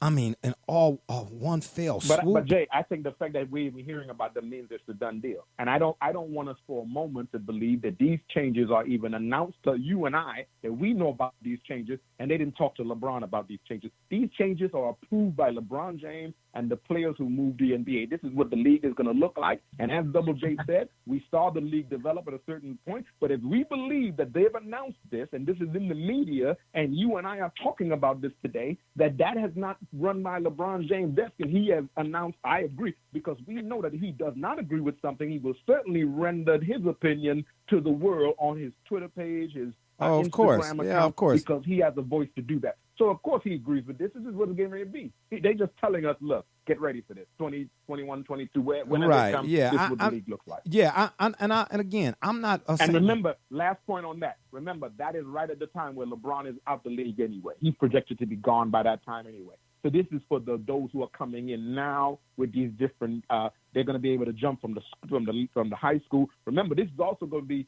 a whole new crop of and generation of players. New formats. They're coming right out of high school. They're not going to this. They're not doing that. Right. Yeah, so remember, because the league got to catch up on the unfundamentals being taught at the lower levels. Is my point. Because guess what? At the end of the day, who are you putting that on? Who are you putting that on? Whose responsibility is it? Listen, I'm putting it on everybody involved. That's who I'm putting it on. Now, if you want to put more on the coaching and the folks, the instructors and so on and so forth, I ain't mad at you for that. All I'm saying is, all I'm saying is at the end of the day, I'm talking about the NBA. For you to even propose so many changes, at the end of the day, if I read between the lines, your product is suspect, man. That's what you're doing. That's really what you're telling me. Because when your product is suspect, but they're admitting that, Jade. I think that's all. We're admitting that. That's not at all true. That you got to make changes to your. No, that's not at all true. Because here's the thing. We're accustomed to the NFL having a 16 game schedule, and it took until now for them to toy with the idea of an 18-game schedule. Well, guess what? The 72 Dolphins were undefeated, only playing 12 games, if I'm not mistaken. I think to have the presence of mind and have a pulse on entertainment in your products enough to know that you cannot remain saturated for too long is a sign that you're trying to be forward thinking. I think of it this way: the idea, at least for me, the idea of having a mid-season tournament is still kind of hard to comprehend. But I think Double J, Brother Rich, that's not. I don't think it's hard to comprehend for you guys because you guys are fans of an international game. That's soccer. They do this thing regularly. Yeah, and don't they do other concerns? They do it in the Premier League, I think. About the quality of the game, yeah. But the idea of wanting to innovate or toying with the idea of innovating, taking something that's seemingly not broken and trying to fix it, I think speaks to the fact that I think perhaps it is broken because we just started talking about how ratings are in decline for the NBA and they have to figure out why. I submitted that attention is elsewhere, so it's not a case it's not too much of a case of apathy to the product so much as bottom line your attention is elsewhere and I can let the NBA simmer until it's ready and I can go ahead and if we're talking about a meal or something like that, let's say Thanksgiving coming up, people want to enjoy a meal. If the NBA is the turkey, I'm gonna just let that simmer. I ain't ready to enjoy that now. Let me get the NFL out the way. It's almost coming out the oven. Let me get the MLB out the way. It's almost out the oven. It's just a matter of letting it simmer. But I guess trying to find an ingredient or something like that to spice it up and make it more interesting. But I don't think these changes are desperation. I think it's want to make sure they capture the innovation. I'm not saying that the changes are desperation. I'm saying that the changes, in large part, the nucleus of them, is because of the doo-doo. Because of the dookie. You're going to see more of it then. Okay, that's fine. If you try to do it. That's fine. That's fine. That's why I call it the Today BA.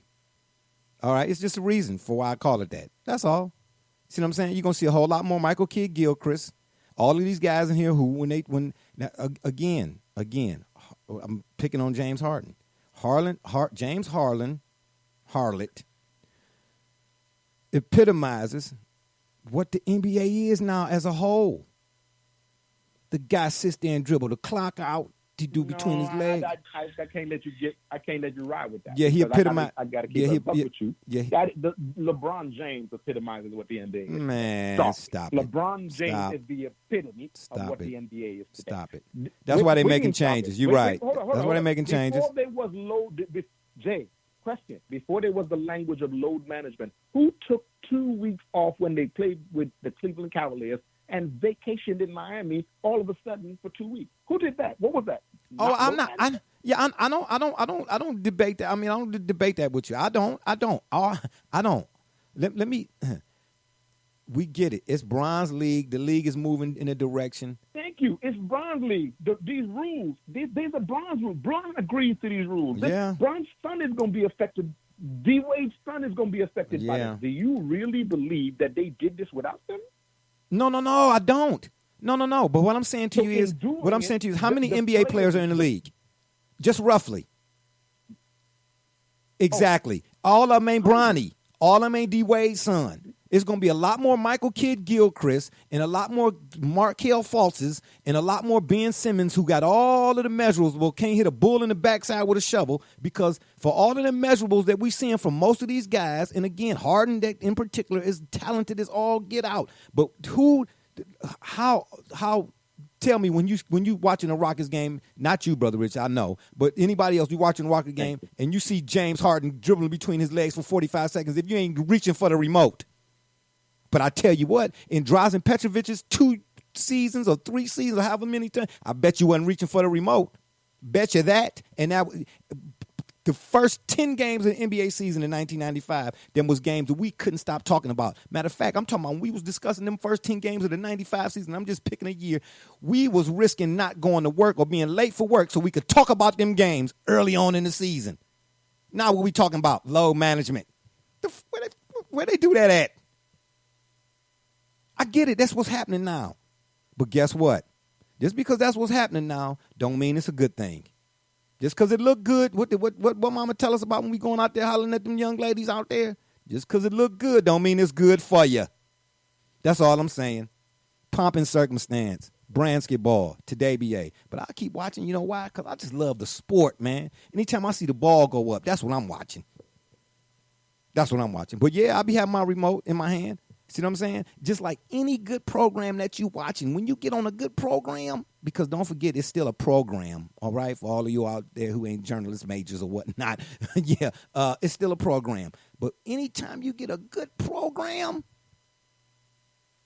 you ain't looking for the remote.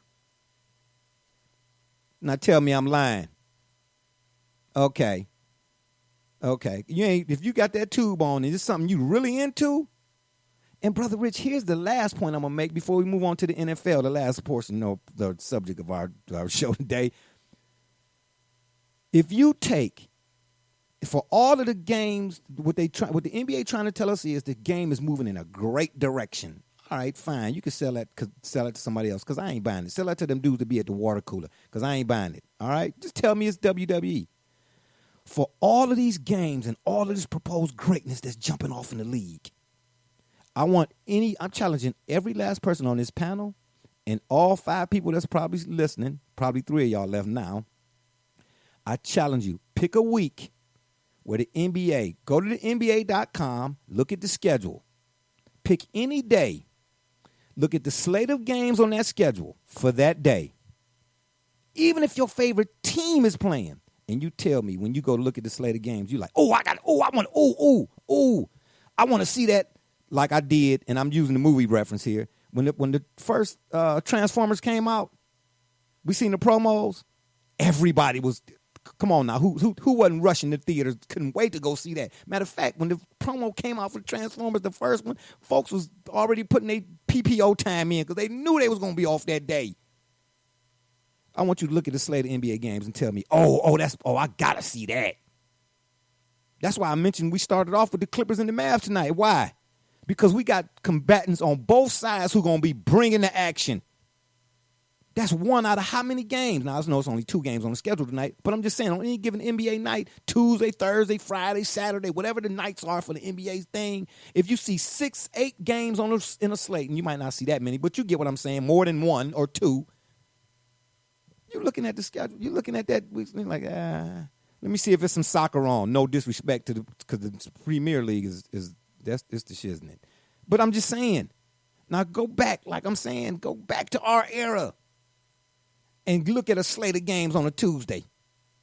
Matter of fact, look at the slate of games when TNT and Kenny and them first came on the broadcast. You wasn't trying to miss nothing. Matter of fact, you was sending the wife, the kids, everybody to the store for no reason. Because you just wanted to be by yourself so that you could see the games uninterrupted. Now, man, please. Man, come on, man. Come on, man. Come on, I'm just saying. So they can make all the changes they want to. See what I'm saying? You could dress a pig up however you want, make it look pretty, but guess what? What we say about nature? Yeah. Number to call if y'all in the round, you're up and about, you want to give us a shout, area code 267-687-0026. That number again is area code 267-687-0026. We are in the last portion of the program. We've been going for a minute, fellas. Good stuff as always. Okay. We got the NFL's Week 12 notable team performances. And y'all know who I'm talking about first, right? And y'all going to be surprised who on the list on this one right here. The Ravens. Let's see. You know what? Yeah, I'm going to need you and Brother Rich to tie y'all shoes tight, man. Stop wearing them strapped shoes that y'all got from Giant Eagle, from your local grocery stores. Leave them supermarket tennis shoes alone. They do not make you run fast. So you can avoid a tripping call. Oh, yeah, right. But they're not going to mention that, my two esteemed co-hosts. But anywho, the Ravens roll over the Rams 45-6. I mean, this right here was looking like the Browns against St. Ignatius, I'm trying to tell you. But guess what? It ain't so much the Ravens and the score that they put up over the Rams. It's how they do it. And let me tell you right now, injuries aside, because that is a big factor still. It is the NFL, right? But the way the Ravens do it, it translates no matter the setting, i.e. regular season, playoffs, Foxborough. It don't matter. It don't matter, man. At all 3 levels, all 3 phases, man. I asked this question the last go-round. Where are they weak at? I just don't see it. And Lamar Jackson just seemed to keep getting better and better and better each week. Each week, the way they do what they do, it translates. It does. Brother Rich, do you have a problem with the Ravens and the way that they're rolling right now? I absolutely have no problem. Okay. We've been on this bandwagon, so he's impressing, surprising, but it's a good thing to watch. No stuff, baby. Double J. Are the Ravens surprising to you, or you think they're gonna fall off? I mean, what's happening here? What you think? No, I will say this. All credit to Lamar Jackson offensively, but if you really diagnose the throws that he's making, you'll see that these are, I'm not even sure really what to say about just poor defense. Specifically in that last game from the Rams, Aaron Donald was nowhere to be found, and literally I've seen him on a milk carton. That was the last time I've seen that guy. Yeah, he's tired. And so, all credit to him because that goes to show when you have that type of easy ability, just slinging in the pocket like that, that shows that you have them off balance. Some critics will say that, well, these are very easy throws, that any capable NFL quarterback can make. But what they forget to take into account for is why. And that's where his ability to keep an offense unbalanced and to, the combination, him, Mark Ingram, Gus Edwards, the list goes on. But more importantly, I want to give some credit to the defense here, because you're talking about, this looks like a great value 2000 Ray Lewis Baltimore Ravens defense. And that's not to discredit them in any way, shape, or form. It's just simply because we know how great that defense was. But right now, they are making it very, very difficult, because if you look at the time of possession that Baltimore has held, I was going to mention that too, the last 4 games, unbelievable, unheard of.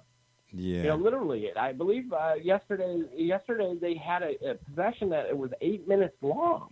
I mean, I don't even remember the Rams having the ball with maybe 2 seconds left in the third quarter. No, I don't remember them having the ball. I don't either. How frequently can we actually say that in an NFL game drove too? The length of the field. Yeah. Yeah, absolutely, exactly. Yeah. So all credit to this guy. He will be the league's MVP. And again, I could care less about what Jimmy G has going on. We'll see it this upcoming week. I will give credit to former Dearborn High School head coach, defensive Robert coordinator. Sala. Yeah, that's defensive coordinator. Yep. Yeah. Absolutely. But unfortunately for him, he's not playing the game, and I think you may see, I think the keys to this upcoming game with San Francisco and Baltimore is not necessarily the defense. It's, again, going to be how Baltimore keeps Jimmy Garoppolo, who, keep this in mind, it's a big stat here. He throws to the tight end almost 75% of the time. And Kittle's great, don't get me wrong, but I don't know if you can win a Super Bowl that way. And I think this is where it gets exposed. Yeah, maybe so. And speaking of the 49ers, they demolished the Invincible Rodgers and the Packers 37-8. And I said, as Double J kind of alluded to, I was going to say as well, we could be looking at Super Bowl 54 as a rematch of Super Bowl 47 when the two teams, of course, square off this Sunday in Baltimore. It should be a doozy. Gully, what say you? Could this potentially be a Super Bowl rematch? It can, but I think it's more in jeopardy from the NFC than it is. I think it's more of a certainty on the AFC side. I don't see how Baltimore, well, I do see ways. The only team I think that would have enough poise to really beat them in the postseason is if and when, they match up with the Patriots, okay?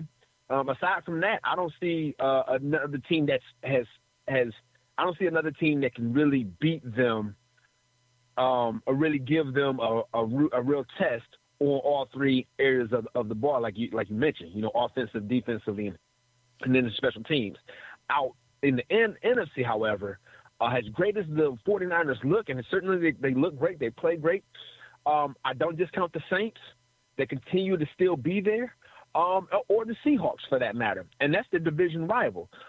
So those teams, I think, pose a bigger threat to knock off a Niners team out in the NFC versus any team in the AFC knocking off the Ravens, assuming the Ravens continue to remain as strong as they are, as they look to be thus far in these last few weeks. Yeah, but I'll say this about the 49ers in the NFC.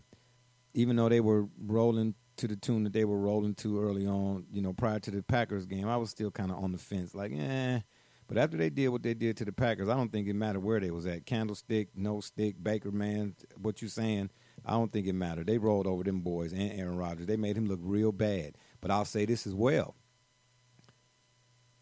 You mentioned the Saints, who of course, played in the Super Bowl, 10 minutes ago, so to speak.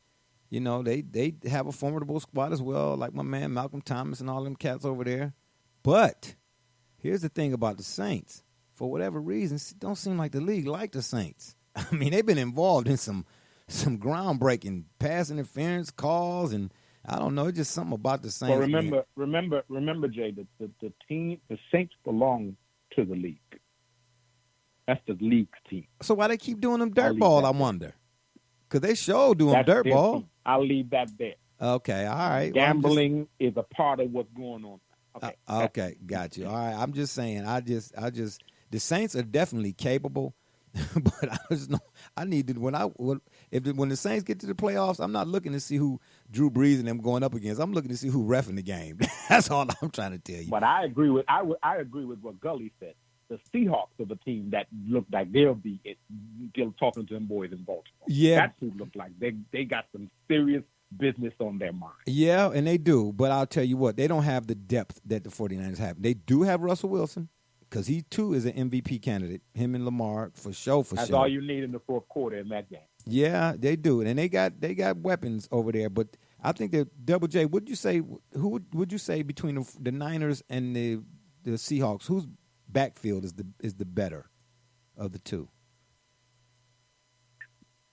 Well, that's a very good question. I would actually give the edge to San Francisco. I would too, simply because they have a catching monster versus two in Seattle. I feel like in Seattle, it's the ability of Russell Wilson that is opening up the run. Okay. Versus a very balanced offense with three dynamic and very different capable running backs in San Francisco. Yeah. I mean, we'll see. I wouldn't mind seeing the Seahawks in it or whatnot, but I'll say this, though, just in general, I don't know why the NFL, not the NFL, but I don't know why all this chatter about the running back position being devalued. Well, I do know why, because it's all about negotiation purposes. That's what I say. All of a sudden, you ain't no good no more when it come time to pay a guy. But anyway, Le'Veon Bell. Right. Yeah, I don't know why it's devalued, because guess what? If your team get to the playoffs, you're going to wish you had a Derrick Henry or an Ezekiel Elliott or a Le'Veon Bell. Which is why we were talking early in the season that when you talked about Green Bay losing, remember we said this about them, go back and roll the tape. We said that no cold weather team, you can't even look at their record until it starts to get cold where they are. And this was the weekend. Last weekend is when it started to get cold. Look at Green Bay's performances now. Watch. Yeah, but we're going to see. Well, I'll tell you what, when you get to the round robin, you better be ready. And you better have a running back that's ready, too. Because all the teams that got running games, and you talk about the Ravens, they got a two-headed monster. But guess what? When you watch Ingram and Edwards, when they run the ball, the way they finishing runs, man, they laying wood is what we call it. When you come on now, when you're a competitor, hey man, it's not personal, brother Rich. You know how it is at the Rucker, man. It ain't nothing personal. But if you're gonna step on here, trust and believe. Take that ball. You're gonna have to make me know it. You have to make me know it, and that's the Ravens, man. It's not just they play design and how they execute. It's how they finishing plays, man. Offensive players are punishing defensive players. And then Double J, I know you noticed that little jawing back and forth between Jalen Ramsey and Marcus Peters. I thought that was kind of interesting rarely. You know what I'm saying? Yeah. Marcus Peters was like, Marcus Peters was lightweight, heated. But see, that's that Ravens. That's the Ravens, man. They just do things different, man. From the ground up. The roots, the roots are strong in that building down there in Baltimore. Let's move right on. Let's keep it going. Here. Let's talk about the. Let me just put this out here right now. Let me just say it like this. I have to eat crow, and when I say I have to eat crow, I'm talking about a full spread. I'm talking about the whole bird, some macaroni and cheese, some greens. Oh, and by the way, Double J, in case you didn't know, don't ever let the juice from your greens touch your cornbread. You hear what I'm trying to tell you? Anyhow. This Thanksgiving don't let the juice touch your cornbread. We know that. Yeah, don't let the juice from the greens touch your cornbread. You hear what I said? Yeah, I had to eat some crow. Yeah, the macaroni and cheese, greens, grandmama's sweet potato pie, all that good stuff. Because the NFC East stinks as a whole. It is and I'm the one. I think I went before we even started for the season started. I think I jumped off. That's correct, sir. Yeah, I jumped out. Okay, brother Rich, I'm owning up to it. I don't need your help.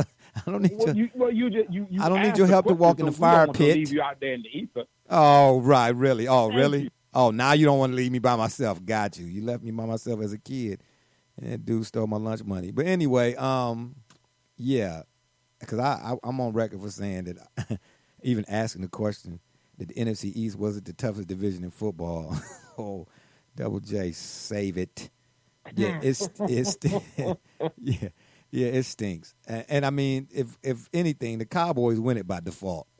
Okay, and then when they do get to the playoffs, because they in the because you got 4 division winners, that type of deal. This is one of them years where no team from the NFC East should make the playoffs at all, even if you win the division. I'd prefer the Seahawks, if they getting one of them wild cards, just slide them in the NFC East just for this year's playoff run, and let the Cowboys be in the NFC West. But because if the Cowboys do, of course, get there and win the division, like I said, by default, they're going to get bounced in the first round. I mean, at the end of the day, man, they are too mediocre, or been too mediocre, should I say, for far too long to be considered America's team. By no stretch of the imagination, your nation, the only nation, they just not America's team at all. I mean, dare I say, their style, if they have one, has become stale, and Dak ain't getting no dough. I'm sorry. Dak ain't getting no dough. Unless he got some humongous statistics that I'm not aware of. Double J, you more of a statistician for us than I am. You know what I mean? But unless he got some stats to go in there when it come time to negotiate and say, see, I led the league in ... or whatever the case may be, some stat that I don't know that's out there. But the eye test, no, Dak ain't getting no dough. Yeah, so again, I have to eat crow on the NFC East being one of the tough division because it's terrible. Carson Wentz, man, it's just terrible. The Giants, they're terrible. The Washington, and my man, excuse me, Haskins, taking some flack from the media and from fans, about taking a selfie or whatever because he wasn't in there for what do they call it at the end of the football game when you win in the game and you do the kneel down, whatever they call it. They wanted him to finish all of that out, and he didn't. Victory formation. Victory formation. There you go. Got you. I guess. But, yeah, he was over there on the sidelines taking a selfie, which I didn't see the problem with it. But, in this day and age of social media, as soon as you come out the house with your shirt unbuttoned, the top button wrong, everybody got TMZ on the scene. But, yeah, I must admit, NFC East is terrible. So, gentlemen, this is your last time for making any kind of Dallas Cowboy references. Would you, if you want to, just go right ahead and make your reference before we can move on to the last team of our Week 12 notable teams and their performances? No? What? Shocked. Last but not least. I mean, we're so humbled by you that you just, we know it took a lot for you to go there. So, no, I mean, I'm sitting here literally it took 2 minutes. Fascinated. It took 2 minutes because when I wrote the show notes out for the day, it just took 2 minutes. It's 4 lines. It wasn't hard. It was not hard at all. Okay, so don't even go there. And the last team on the menu for the day, I should say, is none other than Brother Richards and Double J's Cleveland Browns. Woo, woo, yay, woo, yeah. That's enough of that. The Browns got a huge win over the JV Dolphins. 41-24, in what many said was a trap game for the Browns. But I'll say this, and this is to Brother Richard's point about coaching. They too pass happy, especially in the red zone. And Freddie Kitchens' philosophy, man, it's too stale. It's pedestrian. I know they put up big points and all of that, but what you saw, from my estimation, in that game yesterday against the JV Dolphins, you saw more of the talent that the Browns have. But I'm sorry. That guy does not know how to use Chubb and Hunt in no situation. Whenever you see Chubb and Hunt with the ball in their hands out of the backfield, it's because I think somebody told him, okay, you got to run. You got to start running them guys at some point. It's no way in the world you keep emptying the backfield in the red zone. What are you doing, man? What are you doing? Why is Baker? Listen, I just y'all one of y'all got to help me out on this. Please help me out. I've been watching a lot of football for a lot of years. I'm no expert. But you're making our point for us. That's what we were saying. And I want to Double J to speak up on this first because he's the one that articulated to us. Again, roll the tape. Why is it? Hello? Oh, background noise. Background. I don't know who I got to mute. Thank you. Oh, man. I hope I ain't lose my. I think we just lost Brother Rich. Well, go ahead, Double J. We had to tail in anyway. Go ahead. What was he saying? He said you articulated the point. Do you remember what point he was that you articulated? About the B rounds? Well, again, Oh, we got him back, Brother Rich. Okay. Okay, hold on, Double J. Hold on, Double J. Brother Rich, you were saying Double J articulated what point exactly?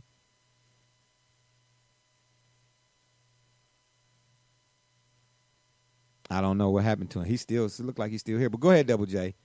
You were saying about the Browns, man. You know, basically. Yeah, basically. Oh yeah, absolutely. I won't forget this because I told you bear with that team in that Freddie Kitchens simply had to maintain control. You know, again, essentially you're sliding on ice. Just simply keep the car on the road. And what ball-headed tires? What ball-headed tires? Well, but that's besides the point here. You got to remember this is still a young and new team that needed to gel. Okay, so let me ask you. The media. Hold it. Everyone wanted this team to implode, and they tried their darnest. No, stop it. You were the biggest naysayer. No, wait a minute. Hold on. I'm not a naysayer when I call out something that don't make sense. How's that being a naysayer? I'm not a naysayer. What I'm saying is, explain to me why they keep doing this. Listen, with the talent that the Browns have, explain to me why 2/3 of your offensive game plan on most games so far we've seen this season look to be predicated on trick plays. Who you tricking? Why does Freddie Kitchens seem like he has to reinvent the wheel in certain situations? And I'll let you say this after this. You need to also explain to me why it looks on more than one occasion this season so far that he does not still to this point, in the season, have a good feel for when to call, what to call. Well, because you got to, again, you're being too critical of the first-year head coach who's still getting a feel. You're absolutely right. He's getting a feel for his team.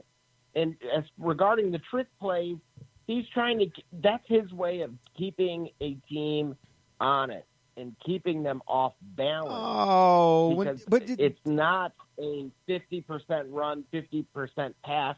You have to be creative when you have a balanced offense. Otherwise, it's predicated They on... don't have a balanced offense, though. down. The Browns don't have a balanced offense? Okay, so, wait a minute. Okay, hold on. I'm not What against... do you mean? They don't have a balanced In offense. these last two games, you wouldn't call that balanced? That's not a balanced offense.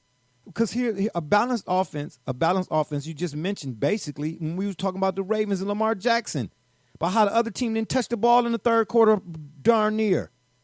See, here's what I'm saying to you. If you hold on. Remember, Cleveland beat Lamar Jackson. I know. I'm when not. They were playing like trash. Listen, I'm not taking anything away from the fact that they beat Baltimore. And I'm glad you said that. From that point in that of the season when the Browns beat Baltimore, and to their credit, they beat Baltimore. Look at the Ravens now as opposed to then. What I'm saying to you is, as a play caller, if you and again, you can go and listen to Gerard Cherry, guy who's on the network here in Cleveland, who played with the Patriots and won a Super Bowl, if that means anything to some folk. He said the same exact thing I'm saying to you now, and I asked a week ago, or last week, or whatever the case may be.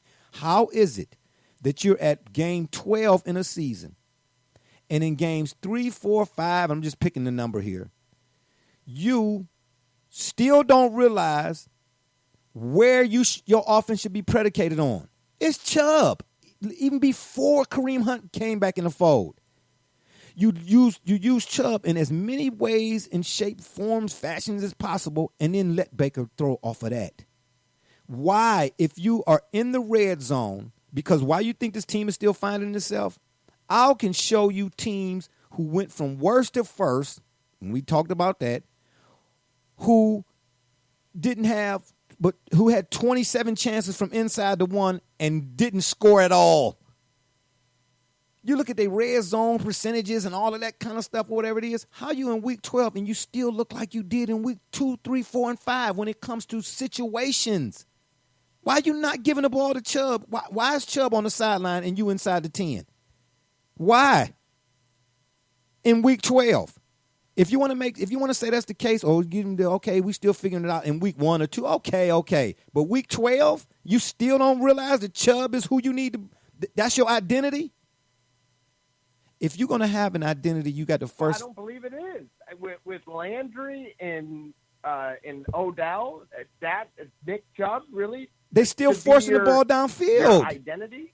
And you got Kareem Hunt behind him. That's 1 and 1A. Absolutely not. Okay, so let me too deep of an offense to be one dimensional. I didn't say one dimensional. Get out of their head that it's got to be force fed to one guy. Absolutely not. Okay, here's what I want you to do.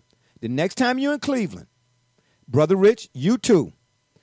I want you to call the guys in the shop, Brother Rich, and the Jebba J. Next time you're in Cleveland, I want you to ask anybody in Cleveland who remembers Mack and Biner and Lindy and Fonnie, and then ask them what's going on with Freddie Kitchens and Kareem Hunt and Nick Chubb.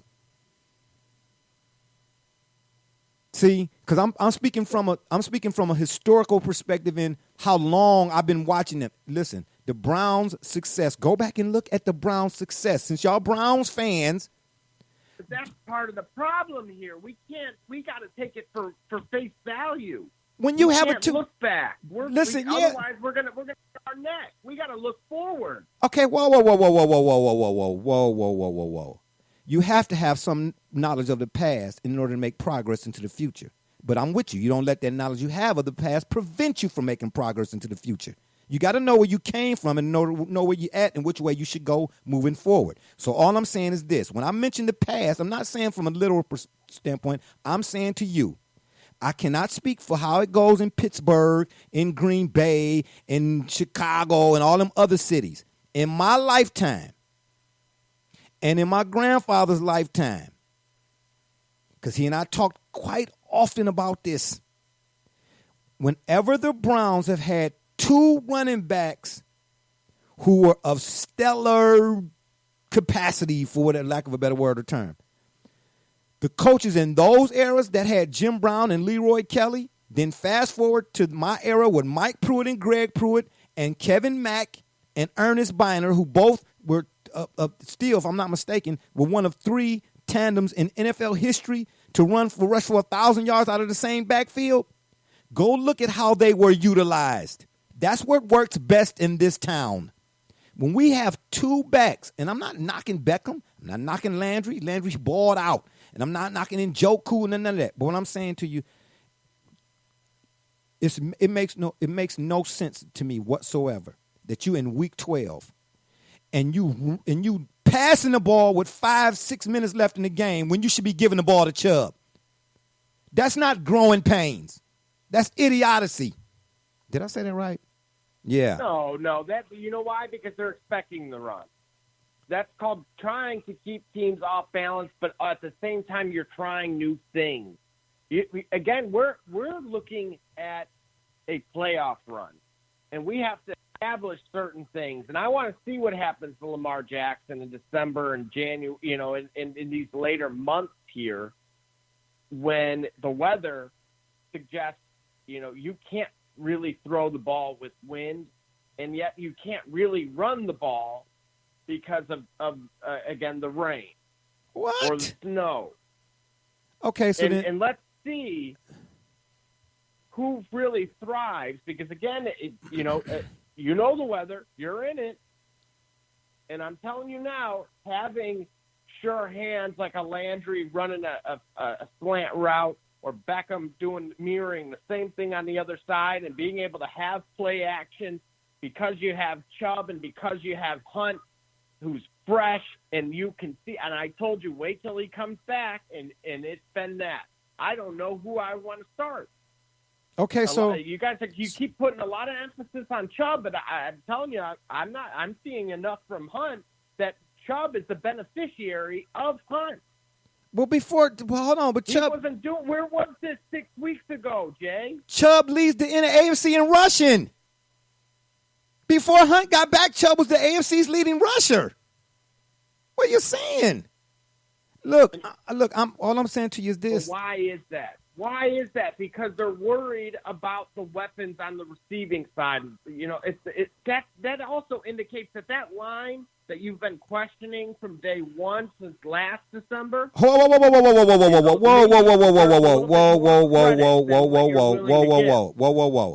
The line that I've been questioning about the Browns, you're telling me that those were not fair questions at the time the questions were being asked?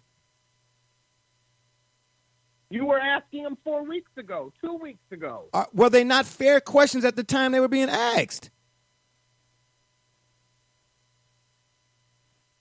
You telling me that the offensive line play has been stellar for the Browns? A lot of soul searching with this team, and I think we're overanalyzing because we're never going to get perfection.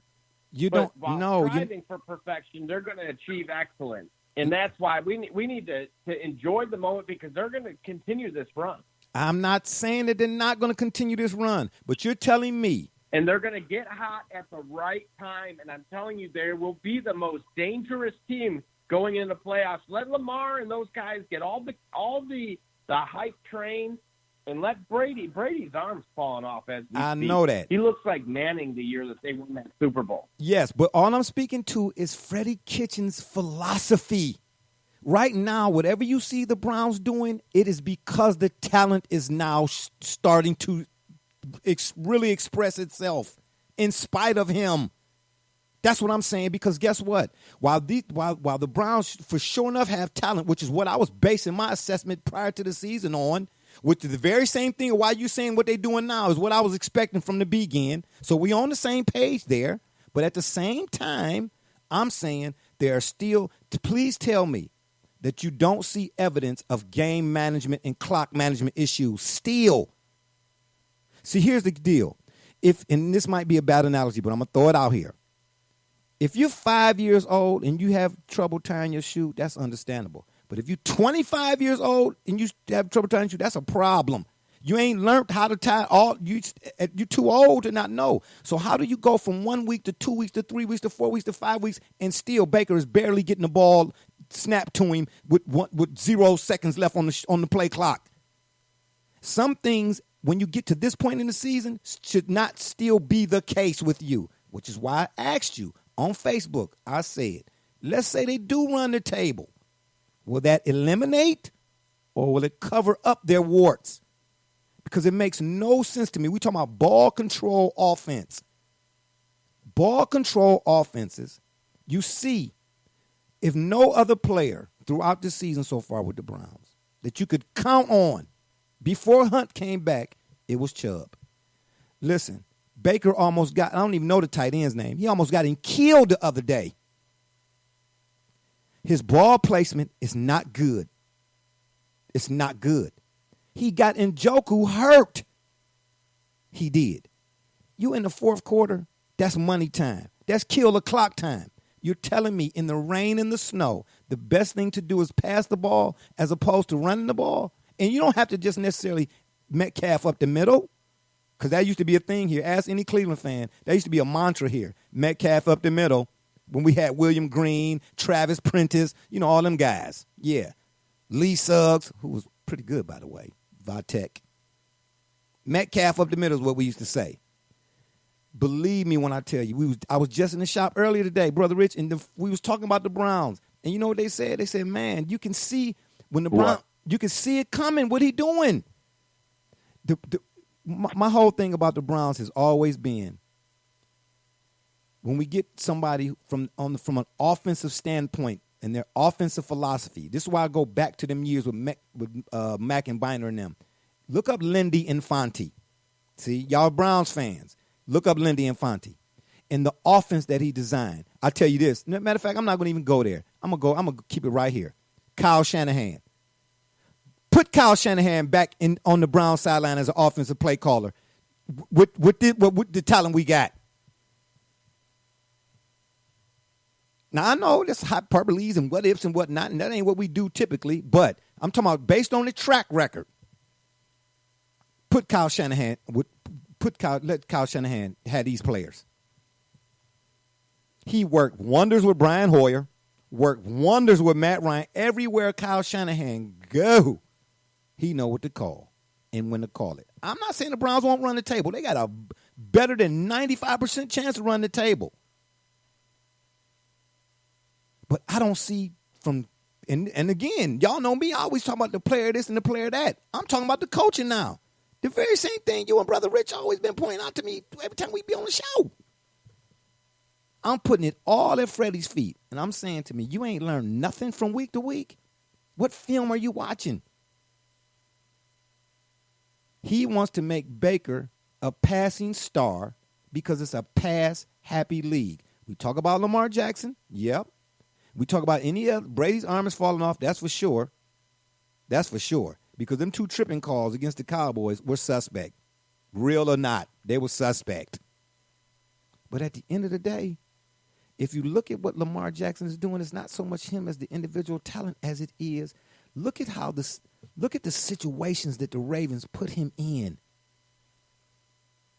Look at the situations. With the Browns, I still have yet to see, even though they won that game the other day decisively, I still have yet to see from their offense. I tell you what, when we watch the game coming up this Sunday, when we get back Tuesday and we do this, and of course we're gonna throw them in there too. I'm gonna let you all tell me. We're gonna really dissect this upcoming game against the Steelers because it's gonna be heated. We know that, right? Oh, it's gonna be a good one. I want you all to dissect for me, point out to me the intermediate routes, the dig routes, the curls. Show me all of them. Because I still don't see them. Everything is downfield, downfield, downfield, downfield. He does not have a philosophy, Freddie Kitchens doesn't, to me, to make the defense have to defend every blade of grass. First time caller or not, you have to know from one point in the season to this point in the season, you got to be doing something different. And again, man, I finish it with this. Them trick plays where Baker in the shotgun and he get it, the ball snapped to him, and then he try to flip it to some guy running across in front of him. Tell me at what point in the season that worked. Because they've tried that more than once. When do that? When has it worked? When you going to learn? Stop doing that, man. You killing yourself. You shooting yourself in the foot, man. Now, that's what I'd like to see. If the Browns stop shooting themselves in the foot, not only will they go on a playoff run, but they might make some noise when they get there. Because I'm all for appearances. But trust and believe when I tell you, ask anybody in Cleveland that's been following this team since I've been following this team and been around. And there ain't no knock to y'all. I get it. Y'all on the Browns, that's all good. It's all dandy. Have at it. But we well past the point of just getting there. Ask the Buffalo fans in Buffalo how they feel about appearances. Matter of fact, back up a few minutes. The New Orleans Saints. Did they not? I don't know how many years in between it was, but the year before they won the Super Bowl, I think we went over it. Didn't we talk about their record? It was 8-8 or something like that? See what I'm saying? So when they got to the playoffs that following year, their Super Bowl year, they made noise when they got there all the way through. I'm just saying, when you get there, because it's more likely look like they're going to get there. Make some noise when you do. Because this thing with the Browns, man, it's been going on for 20-some-odd years, man. 20-some-odd years. Do you know I know people? So what do you suggest, Jay? Because they're going to win 5 of these next 7 games. minimum, and they're gonna go to the playoffs, arguably, because let's face it, they will not lose to Cincinnati both times that they play them. Okay. They're not going to lose to Pittsburgh. And you sure about that? And they got one more shot. Oh, yeah, Pittsburgh's done. Okay. They're done. They're starting the backup to the backup. Okay. Yeah, so Tomlin will finish 500, which, or maybe just one game under 500 for the first time in his career. And I want to say, pardon my French, but he's a hell of a coach. Oh, no question. He's probably the most undervalued coach in the NFL. If I'm anyone that feels like I have an underachieving team, he's my first phone call, and I'll pay him double. All right, well, yeah. No question. But that's the Steelers for you. See, that's what I'm trying to tell you. The Steelers had 3 head coaches in their entire history, at least as far back as I can remember. The Browns, on the flip side, have had 330. Look, Brother Rich has told us time and time again, and I've echoed it about the significance of having the right front office. And Rome wasn't built in a day. No. But at the same time, this is a league based on parity, and so there's no reason to believe that this team is not built for December and January. I don't disagree with that. I don't disagree with that. February. I don't disagree with that. But what do you suggest they do? You've broken this down mistake after mistake or opportunity after opportunity, however we want to sugarcoat this, and you know the history better than most. What do you suggest they do? Because they just as won an offense by over 20 points. Albeit to Brian. See what I'm saying? See, that can be misleading too, is what I'm saying. It could be misleading. It was fun to watch, but it could be misleading. They took their foot off the gas. They were up 28-0. I don't know what else you need to see from them. I'm telling you, what I saw from them, I saw the talent rise above. And trust me, if you really break that game down in the defensive secondary of the Dolphins, it's trash, man. It's the reason why the Dolphins are 2-0 forever. It's trash. They blew so many assignments the other day. It's not even funny. And then again, what the things that stood out to me, and even though they beat Miami soundly, I still do not see in any of the intermediate routes. I don't see them. Now you got to explain that to me. And then I saw Baker, that pass he threw to that tight end guy, when they said the defender that hit a defensive receiver, he should never have thrown that pass from the beginning, man. Think about it. When the Browns were up 28-0 or 21-0 or whatever it is, go look at Baker's completions, attempts, and completions. They were sort of around where Lamar Jackson's were. 15, 20, or whatever it was, 13 for 15, or whatever it is, for 199 yards, or whatever it is. They were marginal. And then it was balanced with Chubb and Hunt doing their thing. Then all of a sudden, look, I've seen it happen too many times here in this town, man, on that sideline. It seems like everybody we get that comes here, they so smart. They smarter than everybody else. They going to reinvent the wheel. Instead of taking a look and see the wheel all it needs is a valve stem. Oh, no, you're going to take it apart, take the nuts and bolts out. I'm going to do it my way. I don't understand this dude, man. I still see the warts. That's all I'm saying. I still see the warts. But the talent was just, excuse me, against the Dolphins was just so much greater than, I mean, can you name me one Dolphins player right now? I know they still NFL players, but just name me one guy. Give me who's the Dolphins? Devontae Parker. Okay, and I don't even know that guy. What is he, the kicker? Receiver. Okay. So Devontae Parker, is he the equivalent of Jarvis Landry? Odell Beckham? Well, he played alongside him. He was the number 2. Well, okay, but Landry played like a number 1 at times. I'm just saying. Okay, is he a Kareem Hunt? Is he a Nick Chubb? Is he an Njoku? Will never reach that level. Okay, That's all I'm saying. And then, but you know what? Come on, Jay. But at the same time, look, this is a franchise that's played down to their opponent time and time again. And then what did they do? They went and took care of business. And you're supposed to. You're supposed to beat the guys who ain't got no business being in the building with you. You're supposed to beat them. I'm not arguing that, Double J. That's not what I'm saying here.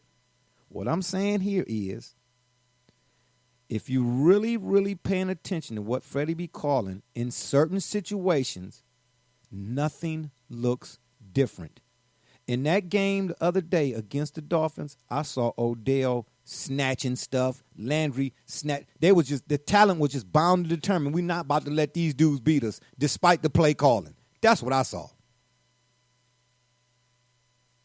Because you talk about games going into when they start to really, really get cold. Ain't no reason for Chubb to be standing on the sideline at all unless you're giving him a breather. But to take him out in certain situations, and you talk about analytics, the analytics should say, even if you're not going to use him in those situations, make him a decoy. You're right. Make them think you're going to run when you're really throwing a slant. He had another interception. Baker did. Go back and dissect it. That's all. But the Browns should run the table. No question about it. No question about it. But I tell you what, if they don't, Freddie getting fired. Excuse my French. And I know it wasn't French, but excuse my French. Freddie getting fired. Now, who's the next guy? I have no idea. But I tell you who I'd like to see on the roaming the Brown sidelines with some headphones on and, the communication kit. I'd like to see you and Brother Rich out there, man. I think y'all would do a better job. Double J, I do. I really do. I'm just telling you. I just do. You see what I'm saying? I just do. Double J, what would be your first play call? See, let's before we get out of here, let's paint a situation, okay? You inside the red zone, huh? Right. You at the 17-yard line on your way in. You got Baker, you got Chubb, you got Hunt in the backfield, you got OBJ on one side, you got Landry. I don't know who your tight end might be. And you might, okay, and I said Hunt. Did I say Hunt and Chubb? Okay, you in the backfield. What you call? What's your call? Now keep in mind now. I'm actually calling a play action pass. A play action pass. Okay, Freddie, I got you. See what I'm saying? This is what I'm talking about right there. This is what I'm talking about. No, because you know what? Like, as you stated, why not a screen? Successful. Why not a screen? Because it's not third down. So you have to. So you have to call a screen on third down? No. No, but again, they're expecting a run, which is exactly why you keep them off balance. Okay, you fake the run, and then you find the pass. You got elite receivers that can, are great, solid with their route running, and certainly even because they only run one type of route, basically. Go deep. I'm just saying, but now you got no go route. No. Oh man, please! Again, they run go routes. They run go routes. They can absolutely play action pass to Odell Beckham or to Jarvis Landry, because I think he's actually a little bit faster. Maybe. Running right in between the safeties, you're hitting them. You're down to the 4-yard line. Okay. And then yes, to answer your question, now I'm going to pull a play out of the Baltimore playbook. And then I'm going to run the option. Okay, so now you're going to run east and west instead of north and south. Got you. Okay, now let's say that team is the Baltimore Ravens again. But here's the deal. Well, exactly, because the defense is prepared. That defensive end, the linebackers are going to be pinched in the middle. Right. You're going to have the two ends, and right. That's your option guy. And guess what? Now Chubb he's moonwalking into the end zone. Okay, so let's go back. Let's back up now. You're at the 17. You're going to call a play action pass. But keep in mind now, because they use analytics a lot in football. They use analytics now a lot in sports, right? A lot. Because the Baltimore Ravens got an analytic guy too who tells John Harbaugh, hey, in these situations, based on the numbers, here's what you should do, right? So based on the analytiks. But again, that's where it comes down to the players on the field, Jay. Okay, but I've been saying I don't care who's on the other side defensively. I don't care. Again, as you state often, It's not the coaches. It comes down to the players. And big Hello, players make big plays. big plays, execution. That's where you have to trust. Exactly, execution. Execution. Okay, so then let's paint the scenario again. At the 17, right? Now keep in mind, in those same situations, analytically speaking, you 17% in the red zone on play action passes. Your quarterback done threw 12 interceptions on the season so far. But you're at the 17-yard line. Let's say you got a 10-7 lead. And this could kind of lightweight be maybe a backbreaker, so to speak, because you got a defense that's decent enough to maybe they could hold a 17-7 lead throughout the game. Because all factors, variables go into situations and whatnot. I'm just trying to paint the basic one here. You're going to really play action pass? So you're going to disregard. In other words, because and I don't know all of the details of it, excuse me, but they keep these certain numbers and situations in the analytics for a reason, because based on the situations. So you're telling me inside the red zone, you got a chance for a go-ahead score or increase your lead score, and nobody's nowhere on that sideline saying to the guy, hey, look, man, or before we even came out for that game, hey, Freddie, if we get in this situation, you might want to do something different as opposed to play action pass, because and you hear the announcers, they show the graph every now and again when they call in the game. They say the Browns are, or whatever team is, this something if in the league and red zone percentages and now, all of that talk. They don't say all of that for nothing. They say, hey, out of 25 trips this season, Team A is 1 for 14 in these situations. So knowing that, because situations repeat themselves, you inside the red zone, because we've seen the Browns in the red zones, and they be up games. They was up against Seattle. They was winning the game. But in order to finish the game out in a way in which made sense and stayed in accordance to your balance, you want to go pass happy. Now you 3 and out, 3 and out, 3 and out, 3 and out, and Seattle come right back in, and then they do. Whoa. Why are we 3 and out? Why do you assume off of one play action pass that now we're 3 and out? No, I'm just. Because guess what? On second down, about, we're going to run.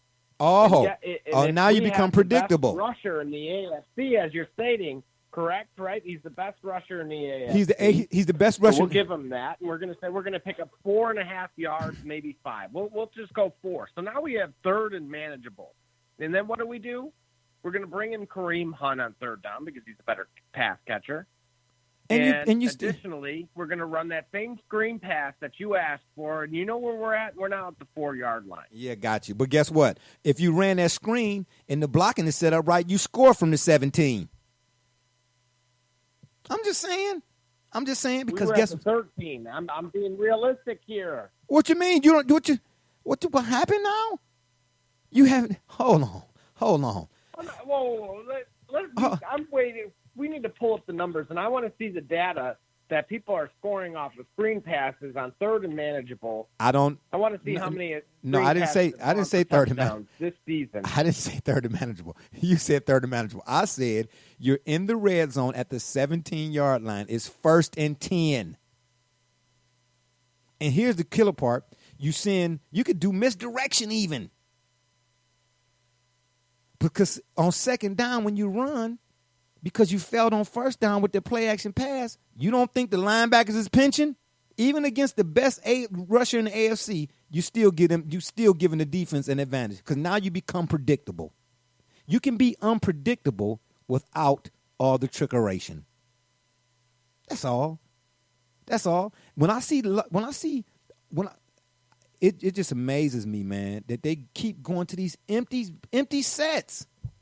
They keep going to these empty sets, man.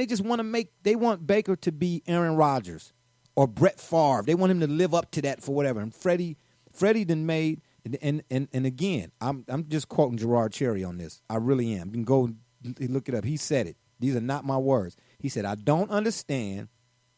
This team has yet to really find its identity, But in Chubb and Hunt, you can see the makings of where you should start looking for your identity, but yet and still they choose to pass the ball in situations that would, as he mentioned, like you did in December and January, you're going to wish you had been